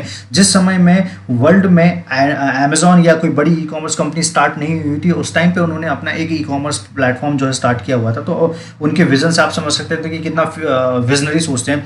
अभी फिलहाल वो कोरियन डायरेक्ट सेलिंग एसोसिएशन के चेयरमैन हैं, world federation of direct selling industry जो है उसके मेंबर हैं, और बहुत नामी गिरामी हस्ती हैं। फॉर्च्यून, फोर्ब्स जैसी जो भी इंटरनेशनल मैगजीन है उसमें कवर पेज पे आए हुए हैं, है ना। तो ऐसी बहुत सारी हज़ारों चीज़ें हैं जो मिस्टर हेनगिल पार्क सर के बारे में, और उनका प्रोफाइल के अलावा उनका एक्सपीरियंस, उनका विजन बहुत एक्स्ट्राऑर्डिनरी है, ठीक है। इसके बाद में प्रोडक्ट के बारे में सीधे सीधे 2 या 3 चीज़ें आपको समझाना चाहूँगा। एक पार्ट कंपनी का मैस्टीज स्ट्रेटेजी, ठीक है, कि मास को प्रेस्टिजियस जो प्रोडक्ट्स देने वाला स्ट्रेटेजी है। दूसरा GSGS strategy, global sourcing global sales, जो दुनिया में एटमी के अलावा कोई नहीं करता है। मैस्टीज दुनिया में एटमी के अलावा कोई नहीं करता है। एब्सोल्यूट क्वालिटी एब्सोल्यूट प्राइस वाला स्लोगन जो है, ठीक है, सही quality, top quality, premium quality को जो है अफोर्डेबल प्राइसिंग पे देना एटमी के अलावा कोई नहीं करता है। इसके बाद में जो फ्यूचर प्लान्स हैं, जैसे हम लोग अज़ा मॉल की जिसकी बात कर रहे हैं, तो फ्यूचर प्लान जो है उनके ट्रायल ऑलरेडी स्टार्ट हो चुके हैं, और अज़ा मॉल में आपको नंबर ऑफ प्रोडक्ट कैटेगरीज मिलेंगी, जिसके कारण हमारे पास में लिमिटेशंस हो जाते थे। तो आपके पास में कुल मिला के 10,000 प्लस प्रोडक्ट कैटेगरीज हैं, 1 लाख प्लस प्रोडक्ट आने वाले समय में होने वाले हैं, और 1 लाख प्लस प्रोडक्ट अगर आपके पास में हो जाते हैं तो आपको ब्रांड स्पेसिफिक जाने की भी ज़रूरत नहीं है। आप अपने ब्रांड चूज करने के लिए स्वतंत्र हैं, और कंपनी के जितने भी प्रोडक्ट्स हैं वो सारे के सारे पेटेंटेड प्रोडक्ट हैं, वेल रिसर्च प्रोडक्ट है। अगर हम लोग टॉप प्रोडक्ट की बात करें तो हीमोहिम 8.5 साल की रिसर्च के बाद में बनाया हुआ प्रोडक्ट है। मिलियंस खर्च हुए हैं उस पर, बहुत सारा पैसा लगा हुआ है, सरकार का पैसा लगा हुआ है, ठीक है। कोरियन गवर्नमेंट जो है उनके बैकबोन की तरह खड़ी है, ठीक है। तो ये बहुत सारी चीज़ें हैं जो प्रोडक्ट के बारे में, एटमी के प्रोडक्ट के बारे में हाईलाइट करने के लिए बहुत ज़्यादा अच्छा एग्जांपल्स हैं, ठीक है। इसके बाद में हम लोग बिजनेस प्लान के बारे में बात करेंगे। मैंने बताया था कि कोई भी बिजनेस प्लान वेल बैलेंस्ड होना चाहिए, तो ये दुनिया का इकलौता बिजनेस प्लान है जो आपको 35% तक का मार्जिन ऑफर करता है, ठीक है। पीवीज का 70%, ठीक है, पीवीज जो ऑफर कर रहे हैं पीवीज का 70%, और लेट्स से कि $100 बिलियन की अगर कंपनी जैसे ही क्रॉस करती है तो वो $35 बिलियन जो है वो डिस्ट्रीब्यूट कर देगी अपने डिस्ट्रीब्यूटर पे। तो ये हो गया टोटल सेल्स का 35%, ठीक है। इसके बाद में इससे ज़्यादा कोई कंपनी ऑफर नहीं कर सकती, मैं आपको क्लियरली बताऊंगा। इससे ज़्यादा अगर कोई कंपनी ऑफर कर रही है तो वो अपने जेब में मार्जिन नहीं बचाएगी, तो इन फ्यूचर कंपनी को बहुत ज़्यादा प्रॉब्लम होगी और कंपनी शट डाउन हो जाएगी, ठीक है। और इससे कम अगर ऑफर कर रही है तो डेफिनेट सी बात है मार्केट में बहुत सारी दूसरी कंपनीज हैं वो इससे कम ऑफर कर रही हैं, ठीक है। इसके बाद में बिजनेस प्लान में जो सबसे ज़्यादा ज़रूरी चीज़ें होती हैं, no conditional plan. No conditional plan का मतलब होता है कि कोई आपके पास में कंपनी में आपके पास में मैंडेटरी परचेस की कोई कंडीशन नहीं है कि आपको रीपर्चेस मैंडेटरी है, ठीक है। साइड मेंटेनेंस वाला कोई पार्ट नहीं है। इसके बाद में जो टेक्निकल टर्म्स है ये बहुत सारे डिस्ट्रीब्यूटर को समझती है, इसलिए मैं क्विकली इनके बारे में बता रहा हूँ। इसके बाद में पीवी लैप्सिंग वाला कोई पार्ट नहीं है। इसके बाद में आपको कोई मंथली जो मेंटेनेंस फीस है वो पे नहीं करनी है। इसके बाद में कोई ईयरली फीस जो है वो पे नहीं करनी है, ठीक है। और जो भी सिस्टम बनाया हुआ है ये एक अपोजिट ट्राइंगल के तौर पर काम करता है। जो पे आउट प्लान है अपोजिट ट्राइंगल के तौर पे काम करने का मतलब ये है कि एटमी में जैसे जैसे आप सबसे पहली रैंक पे जो रहते हैं, एक तो कंपनी ग्लोबल टर्नओवर के हिसाब से आपको पैसा देती है, ठीक। इसका मतलब ये हो रहा है कि जब कंपनी 200 कंट्रीज में लॉन्च होगी या आने वाले समय में 20 कंट्रीज पे 40 कंट्रीज में लॉन्च होगी और ऐसे कर करके 200 कंट्रीज में अगले 10 साल में पहुंचती है, तो 200 कंट्रीज का जो ग्लोबल टर्नओवर का मार्जिन है जो आपको दिया जाता है, लेट्स से इंपीरियल मास्टर को 0.3% मिलता है, तो वो आने वाले समय में बढ़ने वाला है, ठीक है। और जो भी कंपनी का जो ट्राइंगल है, कंपनी का ट्राइंगल ये है कि सबसे पहली रैंक इसकी है सेल्स मास्टर। तो सेल्स मास्टर से इंपीरियल मास्टर तक पहुंचने के लिए सबसे ज़्यादा जो मार्जिन ऑफर होता है वो सेल्स मास्टर को किया जाता है। तो क्यों? क्योंकि कंपनी का मानना है कि सबसे पहली रैंक अचीव करना सबसे ज़्यादा चैलेंजिंग होता है और उस समय में मैक्सिमम जो डिस्ट्रीब्यूटर हैं वो क्विट कर जाते हैं। तो उन्होंने उन चीज़ों को प्रमोट करने के लिए, कंपनी ने इस माइंडसेट को प्रमोट करने के लिए ज़्यादा ऑफरिंग दी है सेल्स मास्टर को, ठीक है। और उसके बाद में आप जैसे अगली रैंक पे आते हैं डायमंड मास्टर, तो आपका मार्जिन हाफ हो जाता है 5%, उसके बाद में और कम हो जाता है। ऐसे कर करके जो इंपीरियल मास्टर तक पहुंचने के लिए 0.3% बचता है। अब इंपीरियल मास्टर अगर 0.3% भी बना रहा है तो वो ग्लोबल सेल्स वॉल्यूम का 0.3% बना रहा है, और ग्लोबल सेल्स वॉल्यूम का 0.3% बनाने का मतलब है कि वो बहुत बड़ा परसेंटेज है, ठीक है। क्यों? क्योंकि उसके बाद में वॉल्यूम बहुत बड़ा है और छोटा मार्जिन भी जो है वो अगर आपको कैलकुलेट करके जो पैसा देगा वो बहुत बड़ा एक ह्यूज अमाउंट देगा, ठीक है। बिजनेस प्लान में इसके अलावा बहुत सारे यूएसपीज हैं। कोई कंडीशनल प्लान नहीं है, किसी भी तरीके की लिमिटेशंस नहीं रखी गई है ना। और जिन कारणों से डिस्ट्रीब्यूटर जनरली दूसरी कंपनीज को छोड़ के जाते थे, वो सारी जो टर्म्स कंडीशन है, इसका डिटेल वर्जन जो है मैं एक रिकॉर्ड करने वाला हूँ, तो उसमें आपको ये सारी चीज़ें जो है क्लियर समझ में आ जाएंगी, ठीक है। यूनिवर्सल एजुकेशन सिस्टम, एटमी का एजुकेशन सिस्टम इस तरीके से है कि जो एजुकेशन सिस्टम हम लोग यूएसए के जो डिस्ट्रीब्यूटर हैं या जो अचीव किए हुए हैं, अभी प्री लॉन्चिंग फेज में है, लेकिन यूएसए में जिन्होंने एक टॉप रैंक अचीव की है, हम लोग उनका एजुकेशन ले लेते हैं, ठीक है। ऑनलाइन एजुकेशन उनका अवेलेबल है। इसका एक चैनल है CH एटमी के नाम से, तो CH एटमी में आपको इसका सारा कंटेंट मिल जाएगा। इतना एजुकेशन मटेरियल है। एक डेडिकेटेड ब्रॉडकास्टिंग चैनल इसका लिए अलग से बनाया गया है, जहां पे अलग अलग कंट्रीज के टॉप जो डिस्ट्रीब्यूटर हैं, क्योंकि हर व्यक्ति के प्रेजेंटेशन देने का तरीका अलग अलग होता है, एक ही चीज को बताने का तरीका अलग अलग होता है, वो सारी चीजें हम लोगों को एक ही जगह से सीखने को मिल जाती हैं, ठीक है। इसके बाद में कंपनी का फ्यूचर विजन। कंपनी का फ्यूचर विजन मैंने आपको बताया है। कंपनी का एट द एंड मोटो है ग्लोबल जमाल लाना, जो मैंने आपको बताया कि टेस्टिंग एंड ट्रायल पे है और लाखों प्रोडक्ट्स जो है इसके बाद में इंट्रोड्यूस होने वाले हैं। दूसरा है कंपनी को एक ग्लोबल डिस्ट्रीब्यूशन हब बनना है। ग्लोबल डिस्ट्रीब्यूशन हब बनने का मतलब है कि इंडिया के जो टॉप प्रोडक्ट्स हैं, फेवरेट प्रोडक्ट्स हैं, वो सारे के सारे कंपनी के पोर्टल पर रहेंगे और कंपनी उसको आउटसोर्स करेगी अलग अलग कंट्रीज में, ठीक है। तो इंडिया के सारे टॉप प्रोडक्ट्स जो है अलग कंट्रीज में जाएंगे, अलग कंट्रीज के जो दूसरी कंट्रीज के टॉप प्रोडक्ट्स हैं वो हमको इंडिया में अवेलेबल मिलेंगे। दुनिया के हर प्रोडक्ट को इस प्लेटफॉर्म पे लेके आना, ये एटमी का विजन है, ठीक है। और उसके बाद में कंपनी का $100 बिलियन का जो मार्क टच करने का अनाउंसमेंट उन्होंने किया है, ये कंपनी का एक विजन है। इसके बाद में टेक्नोलॉजी, कंपनी में टेक्नोलॉजी इस लेवल पे अपग्रेड करी है कि कंपनी में मैक्सिमम चीज़ें ऑटोमेटेड हैं। ऑटोमेटेड होने का कारण मैंने आपको बता दिया है कि टेक्नोलॉजी अच्छा होने का कारण, ये अच्छा होने का फ़ायदा ये हो जाता है कि इन फ्यूचर अगर आप बड़ा टीम या बड़ी इसमें जाते हैं, बड़े नेटवर्क में जाते हैं, तो टेक्नोलॉजी ही उस नेटवर्क को संभाल सकती है, ठीक है। और मैन पावर, उसके चक्कर में जो एम्प्लॉयज़ हैं, जो मैन पावर है वो कम से कम लगता है। मैन पावर जितना कम होगा, जितना ज़्यादा मैन पावर कम होगा, उतना ज़्यादा फायदा आपको मिलेगा। क्यों? क्योंकि उसका जो पैसा बच रहा है, उसकी जो मंथली सैलरी का जो पैसा बच रहा है और हज़ारों एम्प्लॉयज़ का जो पैसा बच रहा है, अभी करीब मेरा जो अंदाज़ा है, मैं अपनी पढ़ाई के हिसाब से बताता हूँ, करीब करीब 60 लाख के जो टोटल डिस्ट्रीब्यूटर्स हैं इंडिया और चाइना के मार्केट को छोड़ के, जो टोटल 60 लाख डिस्ट्रीब्यूटर बने हुए हैं, उन 60 लाख डिस्ट्रीब्यूटर में मैक्सिमम 400 एम्प्लॉयज़ जो हैं अलग अलग हायर किए गए हैं, ठीक है। अब हर कंट्री में सिर्फ और सिर्फ इनका एक ऑफिस है। इन्होंने अलग अलग ब्रांचेस ओपन नहीं किए हैं हर एक सिटी स्पेसिफिक। फिर एजुकेशन सेंटर को लेके इनकी प्लानिंग है कि सबसे ज़्यादा ज़रूरी है एजुकेशन सिस्टम को स्ट्रॉन्ग करना, तो एटमी ने दुनिया के भारत के हर कॉर्नर पे अपने छोटे छोटे एजुकेशन सेंटर खोलेंगे और ये एजुकेशन सेंटर जो लीड करेंगे वो डिस्ट्रीब्यूटर्स लीड करेंगे। तो उनके कोई डीपी सेंटर्स खोलने के प्लान नहीं है ना। इसके बाद में हम लोग बात करेंगे सक्सेस परसेंटेज। एटमी का सक्सेस परसेंटेज ह्यूज है, मतलब जितने एक्टिव अर्नर्स हैं एटमी में, टोटल एक्टिव अर्नर्स है, क्योंकि हम लोग 12वीं का एक्टिव अर्नर्स में 60 to 70% लोग हैं जो बहुत अच्छी पोजीशन पे बहुत अच्छा इनकम जनरेट कर रहे हैं और करीब करीब मान के चलिए कि अपना फाइनेंशियल फ्रीडम जो है वो अचीव कर चुके हैं। और बाकी के जो लेट्स से 30% लोग जो बाकी रह गए हैं, वो सारे 30% लोग जो हैं वो आने वाले समय में इस पर्टिकुलर चीज़ को अचीव करने वाले हैं, ठीक है।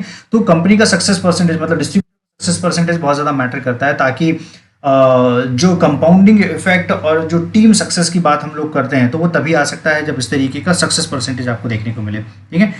ग्लोबल एग्जिस्टेंस का मैं पहले भी आपको बता चुका हूँ। कंपनी अगर ग्लोबल एग्जिस्ट नहीं करती है तो आजकल डिस्ट्रीब्यूटर काम करना चाहते हैं। एटमी अभी करंटली करीब करीब 13 प्लस कंट्रीज में रिप्रेजेंट करती है। आने वाले समय में चाइना लॉन्च होने वाला है, इनफैक्ट 10 जुलाई को लॉन्च होने वाला है। जल्दी ही इंडिया का मार्केट लॉन्च होने वाला है। इंडिया और चाइना दो मेजर जाइंट मार्केट हैं। जैसे ये दो मार्केट लॉन्च हो जाते हैं तो इनको दुनिया की डायरेक्ट सेलिंग की सुपर पावर बनने से कोई नहीं रोक सकता है एटमी को, ठीक है। तो ये इसका फ्यूचर है। फिर इसके बाद में universal global system. Universal global system का मतलब मैं आपको पहले ही समझा चुका हूँ। एटमी में one server one global ID जो है बताया जाता है, और एटमी वन सर्वर और वन ग्लोबल आईडी के थ्रू बिजनेस जो है मैनेज करता है। इसके बाद में बहुत सारी चीज़ें जो हैं ग्लोबली और यूनिवर्सल वो एक ही चीज़ है। उसी चीज़ को थ्रू आउट जो है पूरे जितनी भी कंट्रीज़ में लॉन्च किया जा रहा है, या आने वाली कंट्रीज में जो प्लानिंग है, सेम मॉडल जो आपका फॉलो किया जाता है। वर्क कल्चर, एटमी का वर्क कल्चर इतना सुंदर वर्क कल्चर है। एटमी बहुत ज़्यादा प्रमोट करता है क्रॉस लेग्स को, कलीग्स को, टीम को, सभी लोगों को साथ में काम करके साथ में ग्रो करने के लिए, राइट। और यही टीम कल्चर जो है वो हम लोग टीम इनविंसिबल में भी अपनाते हैं। हम लोग अपनी क्रॉस टीम्स जो हैं हमारी, हम लोग उनको भी बोलते हैं कि किसी भी तरीके से वही जो कल्चर है, ये जो माइंडसेट है, ये माइंडसेट ज़्यादा से ज़्यादा प्रमोट करें। तो जो मैंने 12 कारण आपको बताया, 12 कारण में एटमी को चुनने के 12 कारण मैंने आपको क्लियरली जो है समझा दिया हूँ, ठीक है। अब गाइस सबसे ज़्यादा ज़रूरी पार्ट है कि इन सारी चीज़ें समझने के बाद में भी कई बार ऐसा हो जाता है कि हम लोग फिर भी गलती कर देते हैं, और वो गलती करने का मेजर कारण होता है कि जो मिसलीडिंग प्रमोशन होते हैं मार्केट के। क्योंकि अगर डिस्ट्रीब्यूटर का कंट्रोल कंपनी पे है तो डिस्ट्रीब्यूटर हावी होता है कंपनी पे, तो क्या होगा कि डिस्ट्रीब्यूटर जो बोलेगा, जिस तरीके से काम करेगा, कंपनी उसको छूट दे देती है, क्योंकि कंपनी चाहती है कि एट द एंड उसको सेल्स चाहिए, एट द एंड उसको बिजनेस चाहिए, ठीक है। और अगर आप बिजनेस पॉइंट ऑफ व्यू से सोचेंगे तो आपको लगेगा कि हाँ सही बात है, कंपनी के पास में तो बिजनेस तो होना चाहिए, बिजनेस नहीं होगा, रेवेन्यू नहीं होगा तो कंपनी कहाँ से पे करेगी। जबकि वहीं पे सबसे ज़्यादा गलती हो जाती है। अगर कंपनी का कंट्रोल डिस्ट्रीब्यूटर पे, कंपनी का कंट्रोल इन सेंस कि अगर कंपनी और डिस्ट्रीब्यूटर को साथ में लेके चलना चाह रही है, हर पर्टिकुलर डिस्ट्रीब्यूटर की डिमांड के हिसाब से कंपनी अपनी पॉलिसी चेंज नहीं कर रही है, तो वो कंपनी जो है लॉन्ग टर्म सर्वाइव कर पाती है, ठीक है। तो मिसलीडिंग प्रमोशंस जनरली ऐसे डिस्ट्रीब्यूटर्स करते हैं, और ऐसे डिस्ट्रीब्यूटर्स प्रमोट करते हैं तो उनसे सीधा एक क्वेश्चन पूछेगा, जो भी चीज़ वो बता रहे हैं उन्हें उन पर ब्लाइंडली ट्रस्ट मत कीजिए, हर चीज़ का प्रूफ लीजिए। जैसे आपने बोला कि किसी डिस्ट्रीब्यूटर ने बोला कि ये पर्टिकुलर ये चीज़ें हैं, आप उसके बारे में पढ़िए, समझिए, रिसर्च कीजिए, अपने लेवल पे रिसर्च कीजिए, ठीक है। अगर आप किसी के स्कूल में अपने बच्चे को दाखिल करने जाते हैं या कॉलेज में दाखिल करने जाते हैं, तो आप लेते ही ओपिनियन लेते हैं बहुत सारे लोगों का। इंटरनेट सबसे बड़ा एक आज का मीडियम, इंटरनेट से आप वो सारी जानकारी निकालिए, ठीक है। और कोई भी डिस्ट्रीब्यूटर कुछ भी बोल रहा है उसकी बात पे क्लियर भरोसा मत कीजिए। हर चीज़ का आपके पास में एक प्रमाण होना चाहिए। अगर डिस्ट्रीब्यूटर ये बोल रहा है कि क्या बोलते हैं, हमारे पास में एक एग्जिस्टिंग जो है ट्रेनिंग मॉड्यूल है, तो आप उसके रिव्यूज उनसे मांगिए कि आपके पास में क्या है। किसी भी सिर्फ टीम साइज के हिसाब से या बड़े लीडरशिप के हिसाब से, या जो कोई डिस्ट्रीब्यूटर बड़ा पैसा बना रहा है, सिर्फ वो टीम की सक्सेस का कारण नहीं है, ठीक है। उसके लिए आपको ज़रूरी है समझना कि क्या उनका एक कोई एग्जिस्टिंग ट्रेनिंग सिस्टम है। अगर कोई डिस्ट्रीब्यूटर अगर आपको ये बताने में कामयाब हो जाता है कि ये काम करना कैसे है, लेट्स से कोई भी डायरेक्ट सेलिंग कंपनी में कोई भी ज्वाइन कर रहा है, तो करना कैसे है का अगर आपको हल दे देता है, तो आप उस कंपनी को, उस डिस्ट्रीब्यूटर को ज्वाइन कर सकते हैं, ठीक है। और अगर करना कैसे है का उनके पास में आंसर नहीं है, और उसके बाद में उनका कोई प्रूफ नहीं है, वो बोल देते हैं कि सर आपको करना है, इतनी टीम आपको बनानी पड़ेगी, फिर हम आपकी जगह पे आ जाएंगे, और आपकी जगह पे आने के बाद में सेमिनार्स करेंगे, ये करेंगे, तो इसका मतलब है वो खुद श्योर नहीं है उस चीज़ के लिए, और वो आप पे बहुत ज़्यादा डिपेंडेंट है, राइट। तो जो मिसलीडिंग प्रमोशन होते हैं, जो भी इंटरनेट पे दिखते हैं, इसने इतना पैसा बना दिया, उसने उतना पैसा बना दिया, प्रूफ मांगिए। मेरे कहने का मतलब है हर चीज़ का प्रूफ लीजिए, हर चीज़ का रिसर्च कीजिए, और जैसे ही आप रिसर्च करेंगे, प्रूफ लेंगे, तो आप ही बहुत अच्छी टीम, अच्छी कंपनी, अच्छी डायरेक्ट सेलिंग जो इंडस्ट्री है उसको ज्वाइन करेंगे, ठीक है। तो आई होप आपको ये सारी जो चीज़ें हैं समझ में आई हुई, और थैंक यू सो मच। ये आई अंडरस्टैंड कि ये प्रेजेंटेशन बड़ा हुआ, बट मेरे पास में कोई दूसरा सोल्यूशन नहीं था, क्योंकि मैं ये सारी चीज़ें एक ही पिच डेक पे और एक ही प्रेजेंटेशन में कवर करना चाहता था, ठीक है। और आई होप मैंने वो पार्ट प्ले किया है। और प्लीज़ अगर आपको ये वीडियो पसंद आया तो ज़्यादा से ज़्यादा लोगों तक शेयर कीजिए, ज़्यादा से ज़्यादा लोगों को ज़्यादा से कम कमेंट कीजिए, ताकि मुझे और एनर्जी मिले नए कुछ वीडियोस क्रिएट करने के लिए। और अभी मैं फ़िलहाल जो है कुछ एंगेज चल रहा हूँ अपने करंट प्रोजेक्ट्स को लेके, दूसरे प्रोजेक्ट्स को लेके, तो उस कारण से मैं फ्रीक्वेंट वीडियोस जो है क्रिएट नहीं कर पा रहा हूँ, है ना। बट आई होप जल्द ही मैं टाइम दूंगा और मैं कुछ क्वालिटी वीडियोस के साथ में आऊँगा। और बहुत सारे जो नेटवर्कर हमें इस चैनल पे नए जुड़े हुए हैं, वो आप हमारी टीम ज्वाइन कर सकते हैं, टीम इनविंसिबल। और प्लीज़ वीडियो को ज़्यादा से ज़्यादा लाइक और शेयर ज़रूर करें, उसको ना भूलें। So thank you so much all, thank you so much. I hope आपको इससे बहुत कुछ क्वालिटी इनपुट्स मिले होंगे, और आपका नॉलेज जो है वो पहले से ज़्यादा बूस्ट हुआ होगा। So thank you so much.